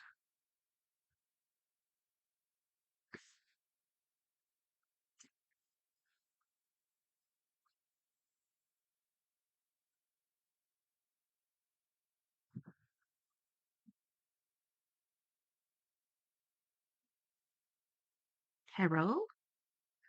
Wow. Is it like that? It looks like that. Okay, so do you guys remember that guy where you just see his nose and part of his face, his eyes, and like his hands holding on to like a wall or something? Or a book or whatever. Like it looks like that. It's so weird.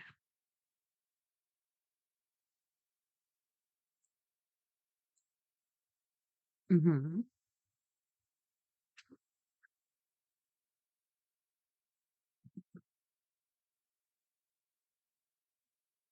Huh. I don't know what that is. It was weird. It was normal.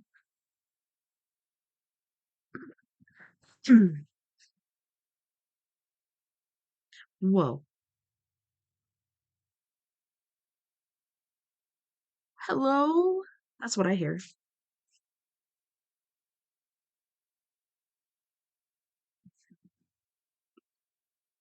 Yeah, I heard a guy say, "What are you doing?" And then the woman say, "Hello?" Oh my goodness. It's very interesting to me too, like when you pick up on two voices that aren't really there, but they are. Um, one's a man, one's a woman is generally how it goes. Sometimes it's more people than that, but you can hear them having conversations, and I don't know, it's very intriguing to me. Said, "What are you doing?" Hello? I don't think he wanted her to talk to him.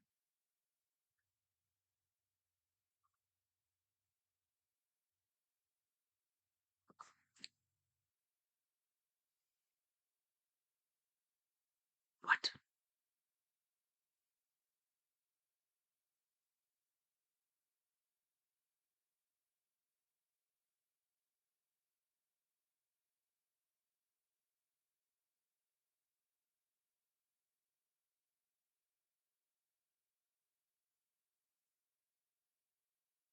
Oh my goodness. That is cool.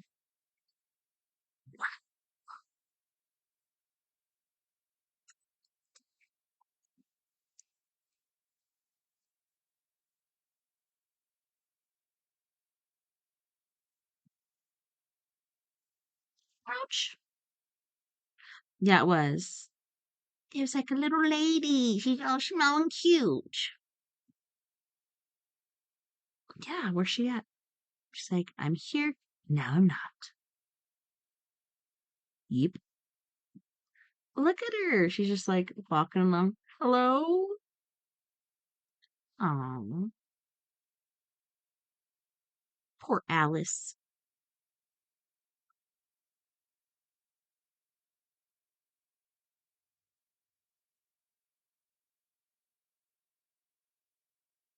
Well. Guys, she was literally standing right there. He or she or whatever it was. But I have a feeling it's a she because I heard that voice. And it was high pitched. It sounded feminine.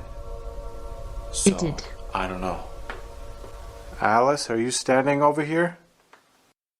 I also heard a fella, and I just now realized because I was looking around, making sure sound is okay everywhere. I'm sorry, speaker peeps, I got you fixed now. But yeah, sorry about that. I didn't realize I was not on the correct speaker. All right, let's continue. What? Aww.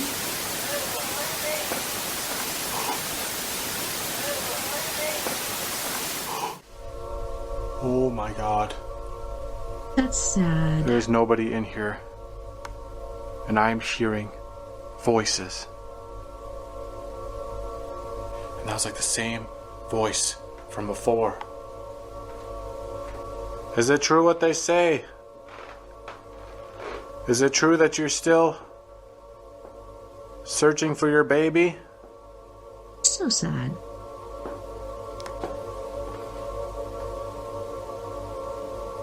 Holy moly, you guys.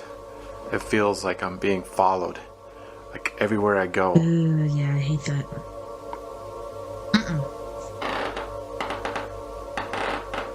That was definitely freaky. I'm not hearing much more. I'm definitely gonna leave cameras in here and see if anything else happens. I would for sure. Okay, what's gonna happen? Three.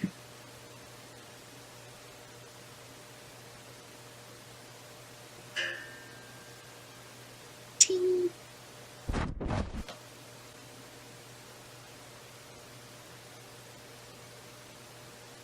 Oh my gosh, could you imagine if something showed up in that mirror?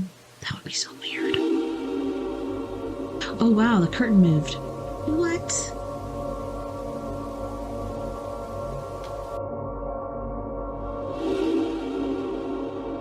Same height as that smaller ghost we saw in the white mist earlier, behind the couch.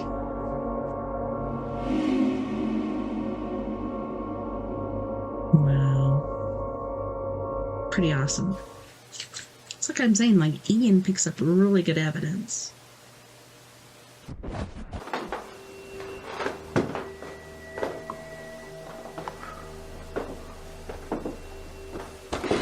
Okay. I'm gonna come back up here, see if I can get any more activity up in these rooms. This is the hotel floor.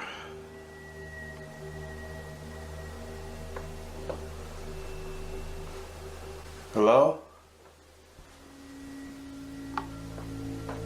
Is there anybody in this room with me?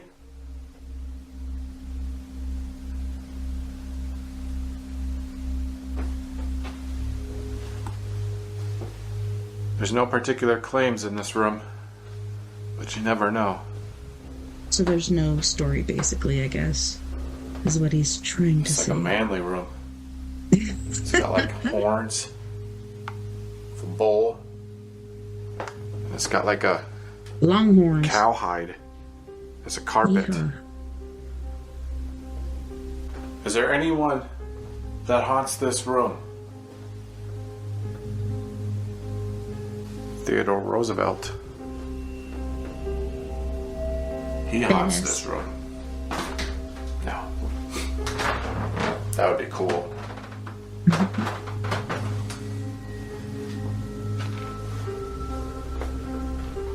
It's kind of like it was at the Enterprise Bar and Grill up in Rico.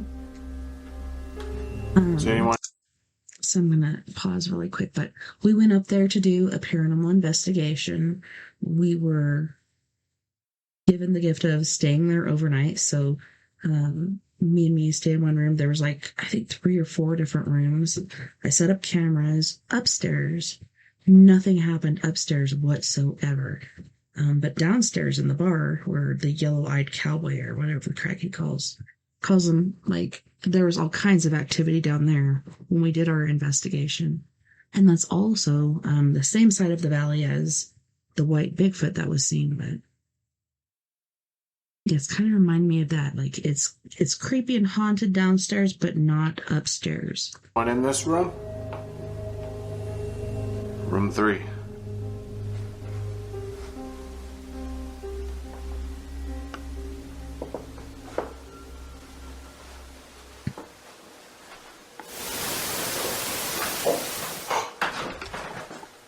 Like a knock?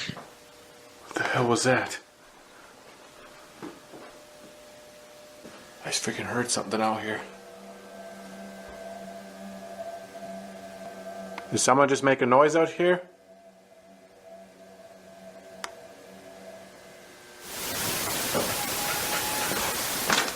Whoa. Oh, did you see that spark? That almost sounded like a freaking door being like messed with or something. The question is which one?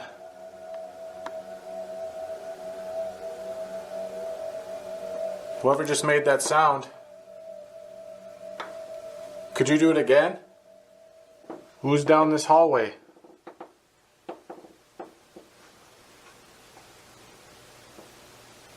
I think it Oh, man. I was going to show you where I saw that spark in the hallway. the end here. Over in this direction. It was down here. Oops. I'm going to press that button. It's, yeah, basically in the middle. There's nothing there that looks sparkly.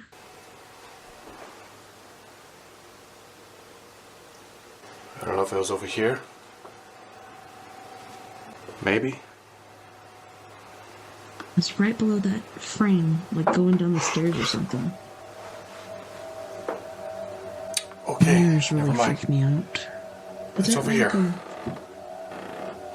I'm almost certain it's coming from this door. Room 6. Door number 6. This is said to be one of the most haunted rooms. Well, what did he win, Bob? If you're in there, could you make a sound through that door? See what happens if I knock on it.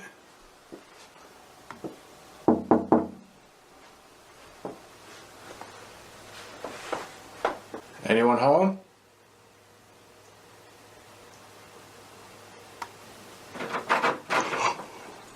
Whoa. That's gross. No freaking way. Dude, that doorknob, it just freaking jiggled. Oh my god. This freaking thing, it just freaking jiggled. All by itself. And there should be no one in here. Nope. Let's Open look. it. Can you open it? Oh, yeah. It wasn't even totally closed at that point. Hello? Who just moved this doorknob? Was that you? Ian's so brave, Whoever's like, I couldn't do this by myself. Haunting this room? Just a note, it is a lot colder in here than it is in that hallway. Mm-hmm. Or in any room I've been in so far. What do you think that It's means? kind of strange how this door was shut. Because it was open before. Oh, so it tried to I don't know shut if the door stopper just came loose or what. I mean, it's right there, so I don't know what to make of that. Did you just It's shut something this for door? sure. Do you not want me in here? That's that bathroom door. Right there. What? With That's the bead creepy. curtains. Yeah. That's the door they literally had to remove. Because guests were getting freaked out. Well, it seems like they're going to have to remove this door too. On top of it. Why? Like, I don't get how removing the door, unless they're just knocking and the door going crazy and slamming and everything. It still mess with the beams.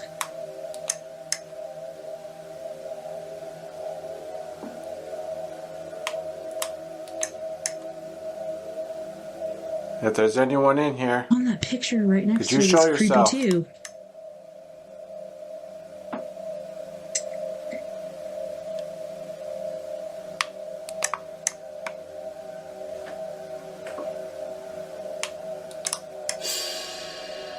Yep. I don't know I'm what getting they're orbs. doing. And so, in this photo here, they're floating around. Oh, there's like a bunch of them. Is that you I'm seeing? Wonder if there's like a portal or something in that room. There's one floating over by the door, the bathroom door. Are you standing by this bathroom door here?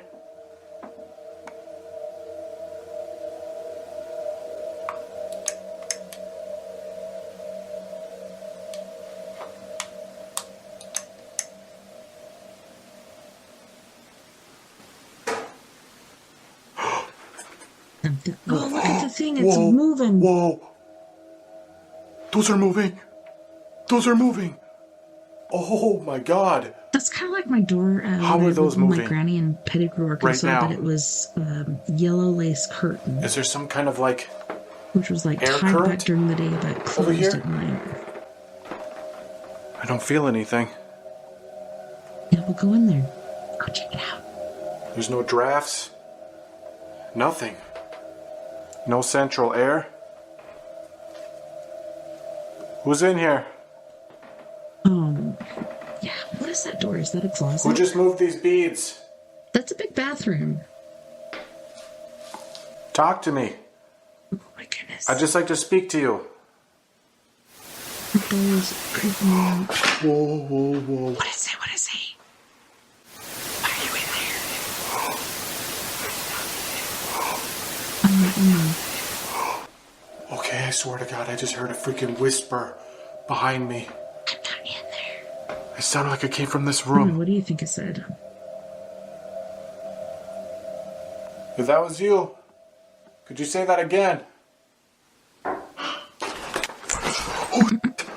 Oh my God. Oh, that startled me. Holy crap. Like the toilet seat? That echoed from in here now. Oh my gosh, those floors are so creaky. It's creepy. It's creepy how creaky All right. these floors are. Do you really want to scare me out of here? Oh my gosh. I dare you to make a loud noise. Right now. On the count of 3. 1, 2, 3. No?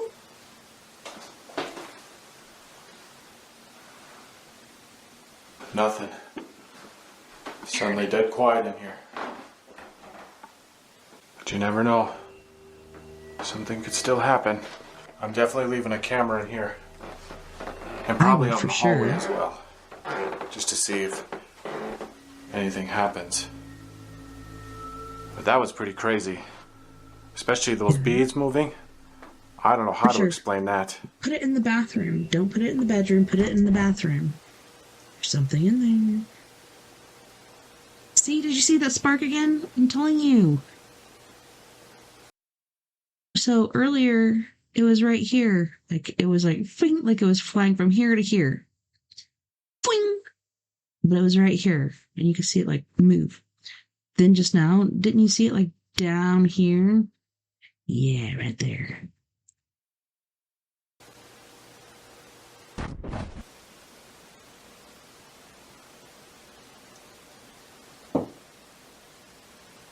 Okay.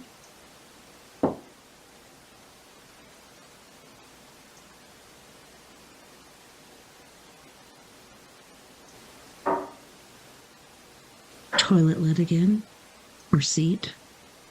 Okay. I wonder if somebody unalived themselves in there. All right. Time to check out That's where a lot of people go to do stuff. the dining room. Creepy. And the back bar, too. This is where they say they've heard glassware being moved around, like wine glasses. Nice. They say that they move around in the bar, which is back there in that room. Is there anyone in here with me? My name is Ian. If there's any spirits in here, could you tell me your name?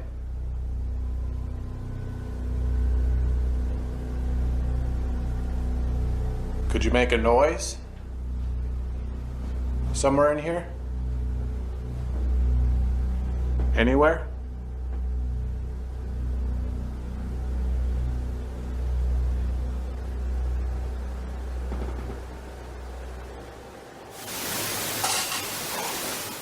Whoa. Okay, silverware. I just or heard something. It's coming from the bar. Hello? It's like the straws are. Remember back in the day, they used to be like little Anyone sword in here? toothpick thingies for the olives. Kind of what it sounded like somebody reaching into that. Whoa. Okay, that just came from in there. Whatever this room is. I just heard a sound.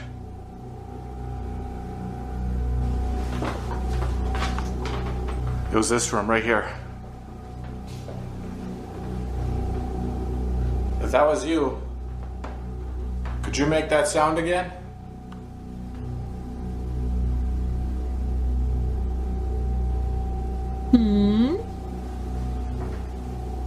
Why is there a mirror down there? Oh my gosh, this makes no sense to me. Okay.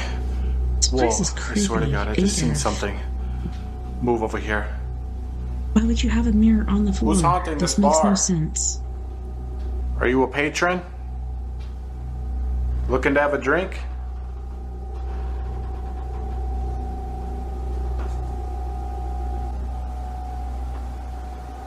Oh my gosh. Hello? Hello. Whoa. Creaky ass wood. They say ghosts have no matter, or spirits have no matter. I just heard something. We're by one of these chairs. One of these bar stools. It sounded like one of them moved. I don't know which Maybe one. regular, maybe the owner. Hard to say. If you just moved one of these bar stools, could you move it again? Oh my goodness.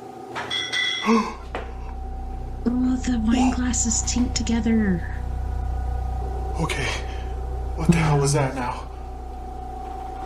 That sounded like one of these glasses moving around. Whoa. That's crazy. Okay. They're just playing with them now. This is getting crazy. Yeah. I'm hearing noises all around me. If that's you, could you move one of those wine glasses up there? Oh my gosh, could you imagine if one flew off and broke or something? No. Could you tell me who you are?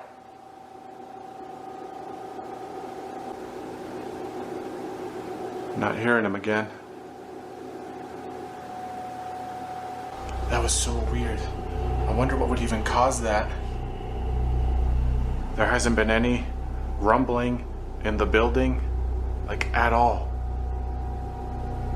So how would you explain that? Could you move one of these cups down here? Oh my goodness.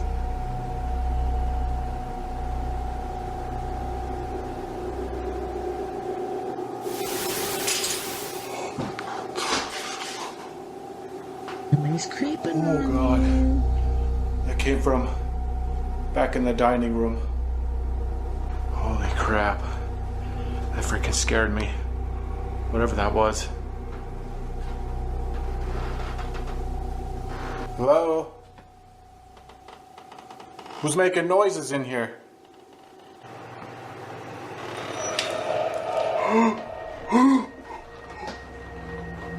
No way. No way, that just moved. Oh, Did I really just see that? What moved? No way. No way. Dude, this glass just slid across the freaking table. Literally before my eyes. Oh my goodness. Whoa. What would you do? Like, I don't know. I'd be very creeped out, I think. I've got goosebumps all over my arms right now.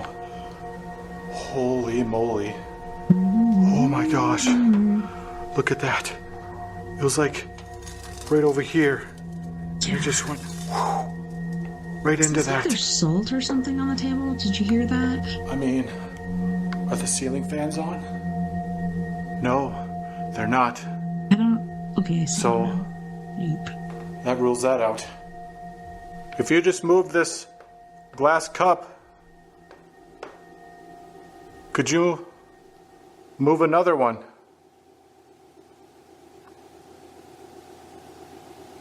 Another one. I really hope I caught that on camera, by the way. I don't know if I you did. did. You I'm got pretty it. sure I was pointed towards it. Use whatever energy you need to use. You can use my energy.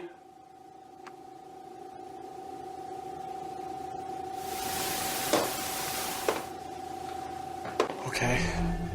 That was a sound. It came from over this way. If that was you, could you do that again?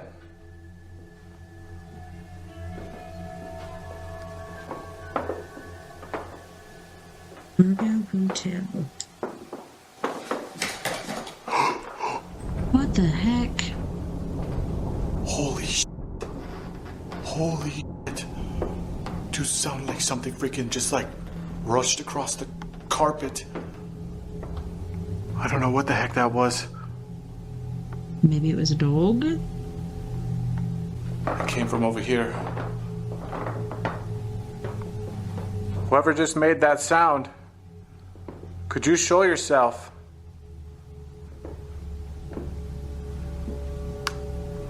What's with that chair? It's like pulled out more than the rest of them.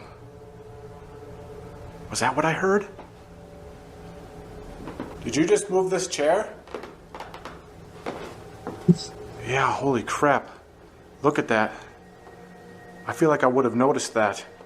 Yeah. That was pulled out like that. For real. You would have made I'm gonna note have to for compare sure. shots from earlier. I was over here I don't see it. when the glass got moved. So that chair, if that wasn't there, I would have caught it on camera.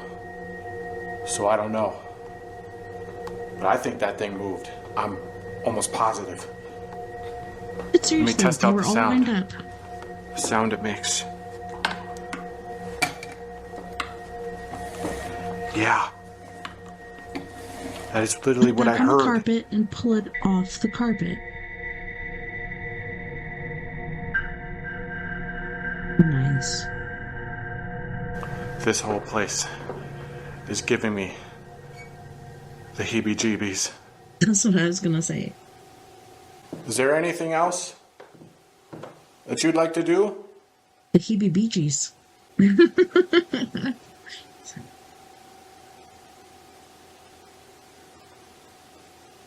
Alright, well, I'm definitely going to leave a still camera in here to record to see if For sure. anything else happens when I'm away. Very smart.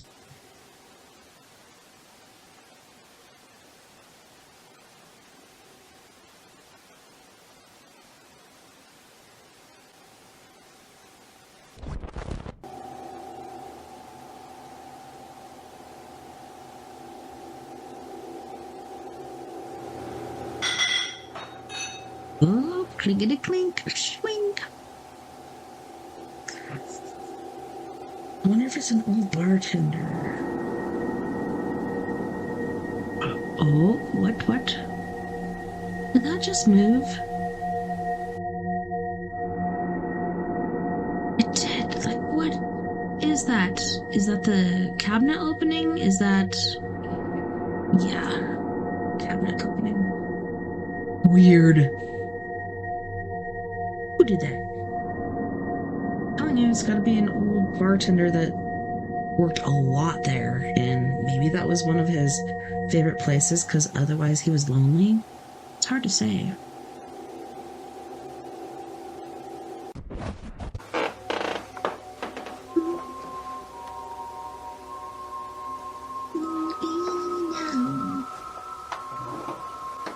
Alright, so right now, I think I'm gonna make my way to room 1.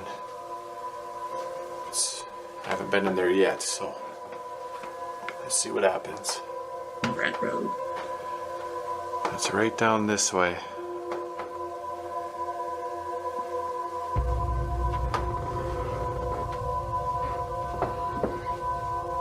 Hello? Hello? Anyone in here?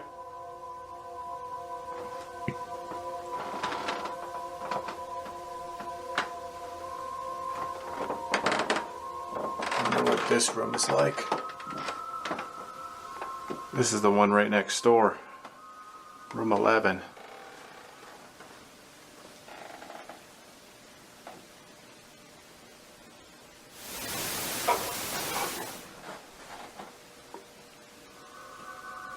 That definitely came from room 1.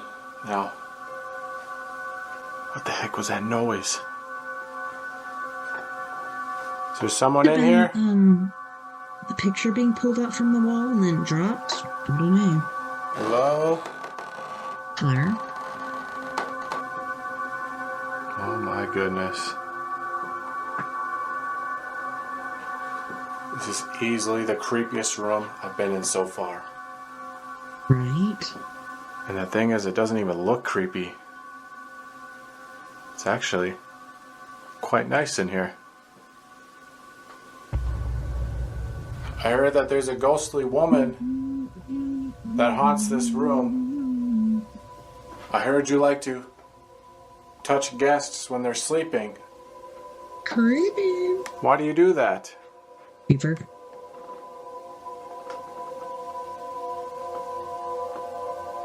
They got like a bunch of old hairbrushes and perfume, What the a hell? mirror, all kinds of That's stuff weird. here. If you're in here and you can hear my voice, could you? Whoa, Well, hello. no that's, way. That's the necklace you want to wear tonight. That's very pretty. Oh God. That thing is freaking moving. I mean, it is windy outside, but still, that's like really moving. Is this your jewelry? It's very beautiful. Could you move it again? I'm just trying to Could think you of any imagine? rational explanation, but I've got nothing. Like, I can't think of anything. Like I said, it is really windy outside. I can literally hear it whistling out there. Yeah, but is the window But none open? of it's getting into here, so... I mean, I would be feeling that, like, especially if it's moving that much. Like, you would feel that gusto when you'd hear it. Whoever moved that necklace, could you tell me your name?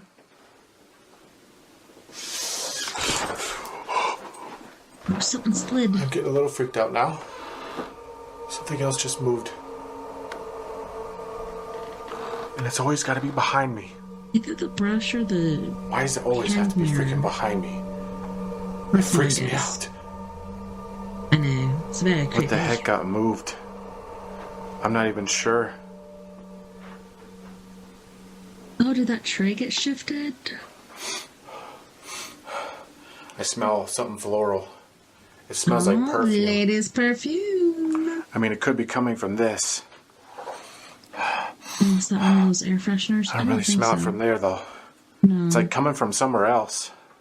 Yeah, it's a lady. Ma'am, is that your perfume I'm smelling?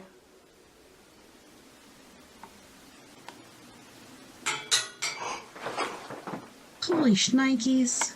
I'm not alone in this room. I am not alone. I came from over in here now.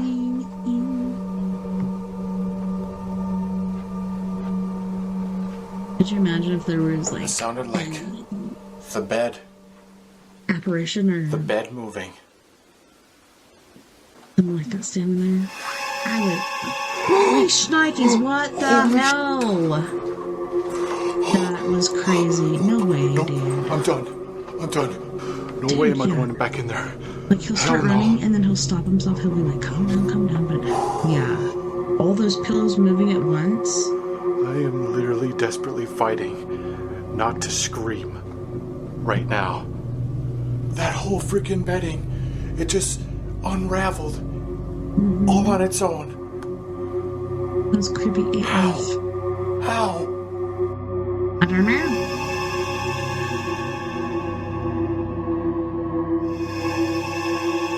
Oh my gosh. Yeah, it was the pillows. She's like, here, let me get rid of these pillows. So it was the back ones mainly. That is one of the most terrifying things I've ever seen. See him shaking in the camera. Okay. I would be too. I would have probably pooed my pants. Calm down. Simmer calm down, down. Simmer Ian. down now. You got this. Just one step at a time. You breathe in through your nose. One step Out at through a your time. mouth. Not baby steps.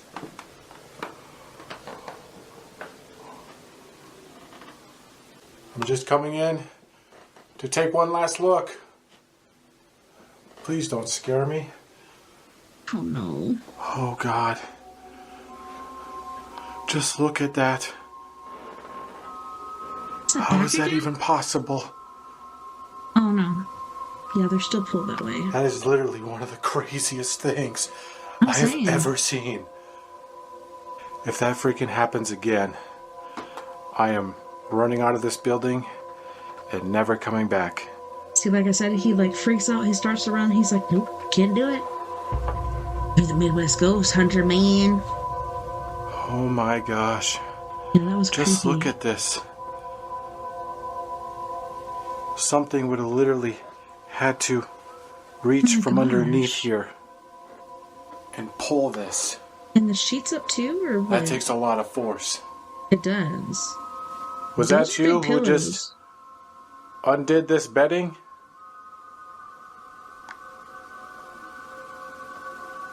If so, I'm gonna dare you to pull the blankets off the rest of the way. Could you do Are that you for me? serious?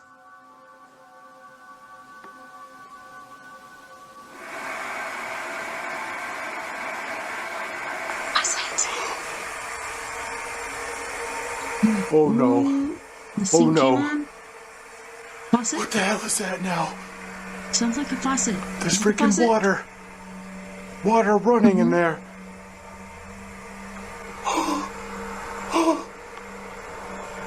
What the hell is You that? got this, Ian. Is that the freaking Let's go. bathtub? What the hell? I think it's a sink. Oh my god. It's the sink, alright. Oh, hell no.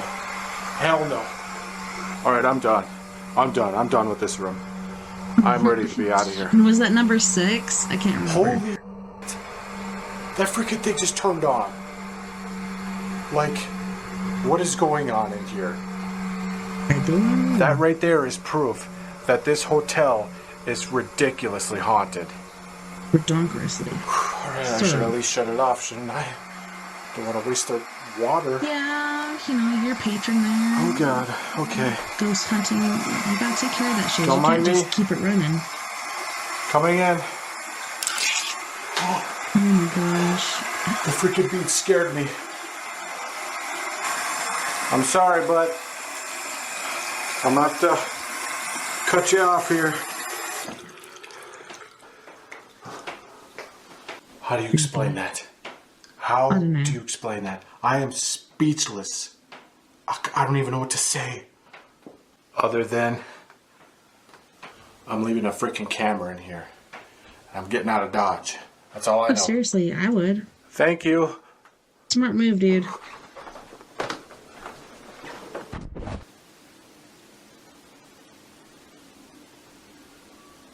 Oh my gosh, what's gonna happen now? No, I don't want to see nothing. Can you imagine?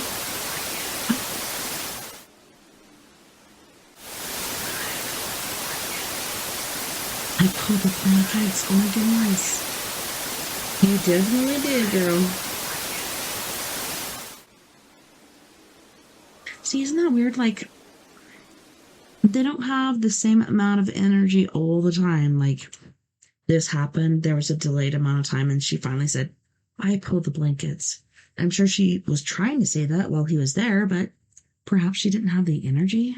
Dang. Alright, so I've got a spirit box here. I'm going to walk around this whole entire floor and see if I can get any responses.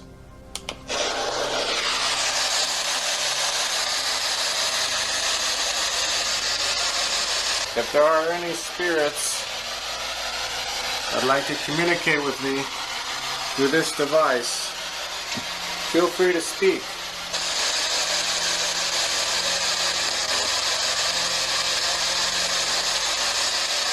Is there anybody in this room with me? What room number am I in? 2.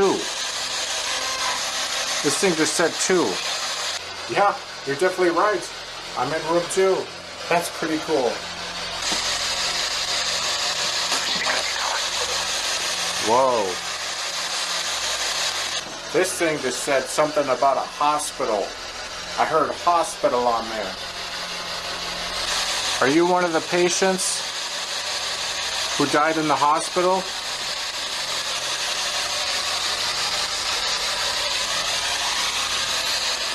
Could you tell me your name through this device?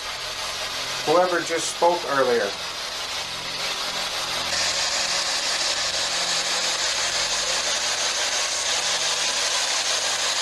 How many spirits haunt this hotel?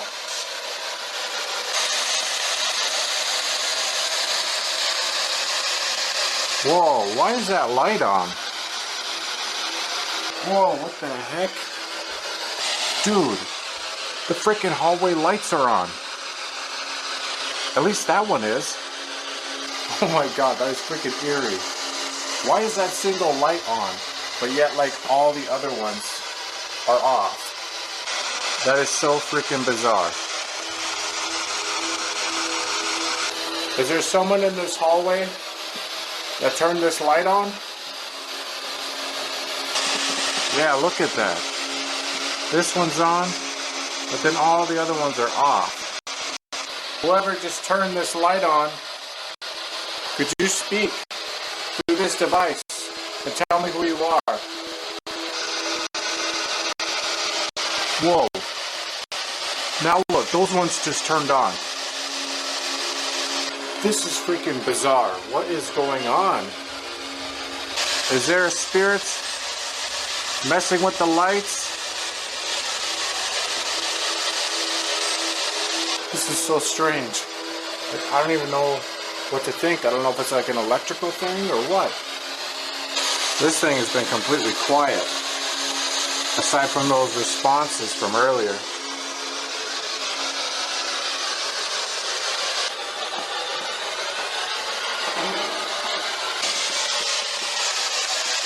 Which room is this?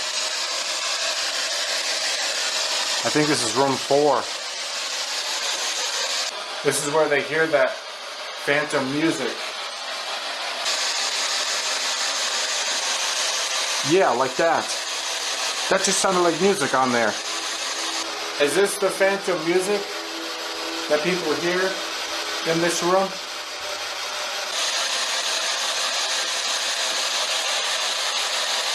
Whoa. Dude, this freaking thing is going crazy. I've heard zero music come through this thing until I got in this room. Whoa. That is so freaking weird. It's like old symphonic music. I kind of want to pause it and see if I can hear any actual music. That would be actually insane if I did. Whoever's responsible for the phantom music in here, I'd love to hear some more of it. Could you play some in this room?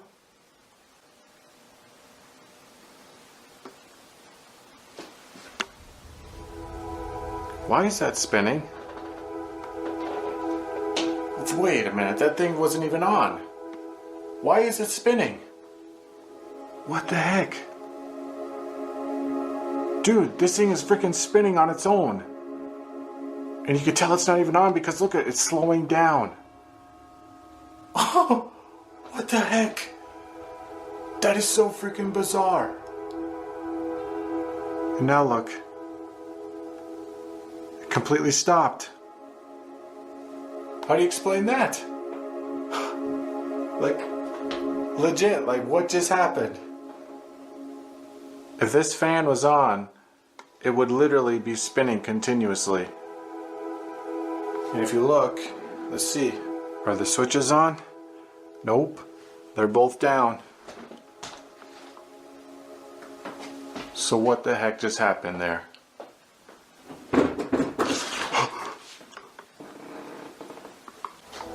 Oh, Jesus Christ. What the hell was that? Dude, this room is crazy active. Those other rooms were completely silent, but this room, not this room. What the heck was that? It sounded like one of these cases down here. Did you just move one of these suitcases? One looks like a violin case. I wonder if it was this.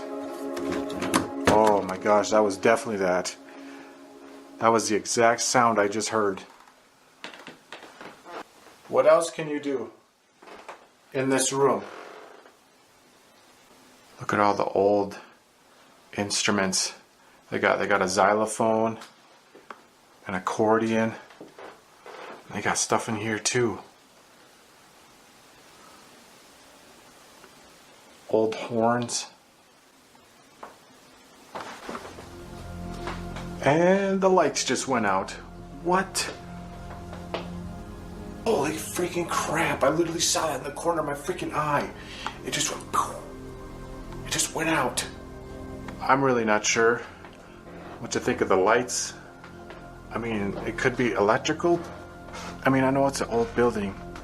So I don't know. Look at it. Yeah, all of them are off now. This hotel is freaking crazy. I mean, there's no other way to put it.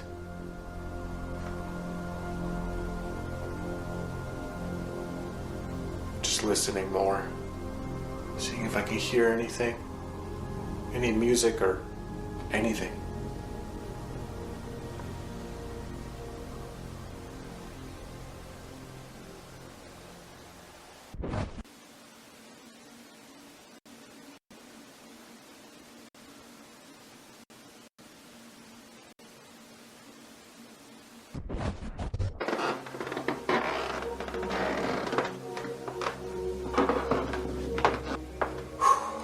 Okay, last but not least,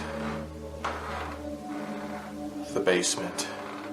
This is said to be one of the most active areas. Hello? Is anyone down there?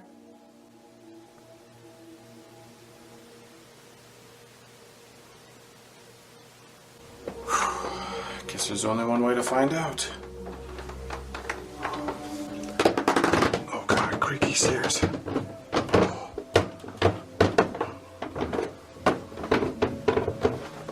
Hello? Yeah.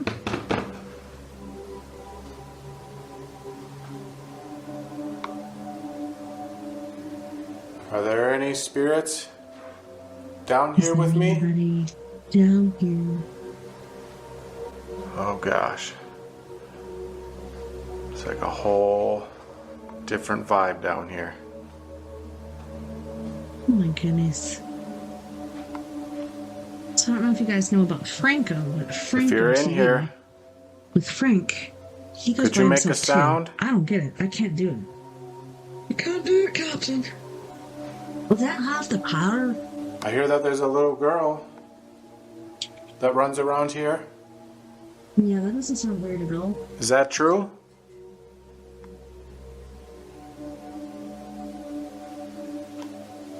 There's the old piano. This thing is said to play on its own once in a blue moon.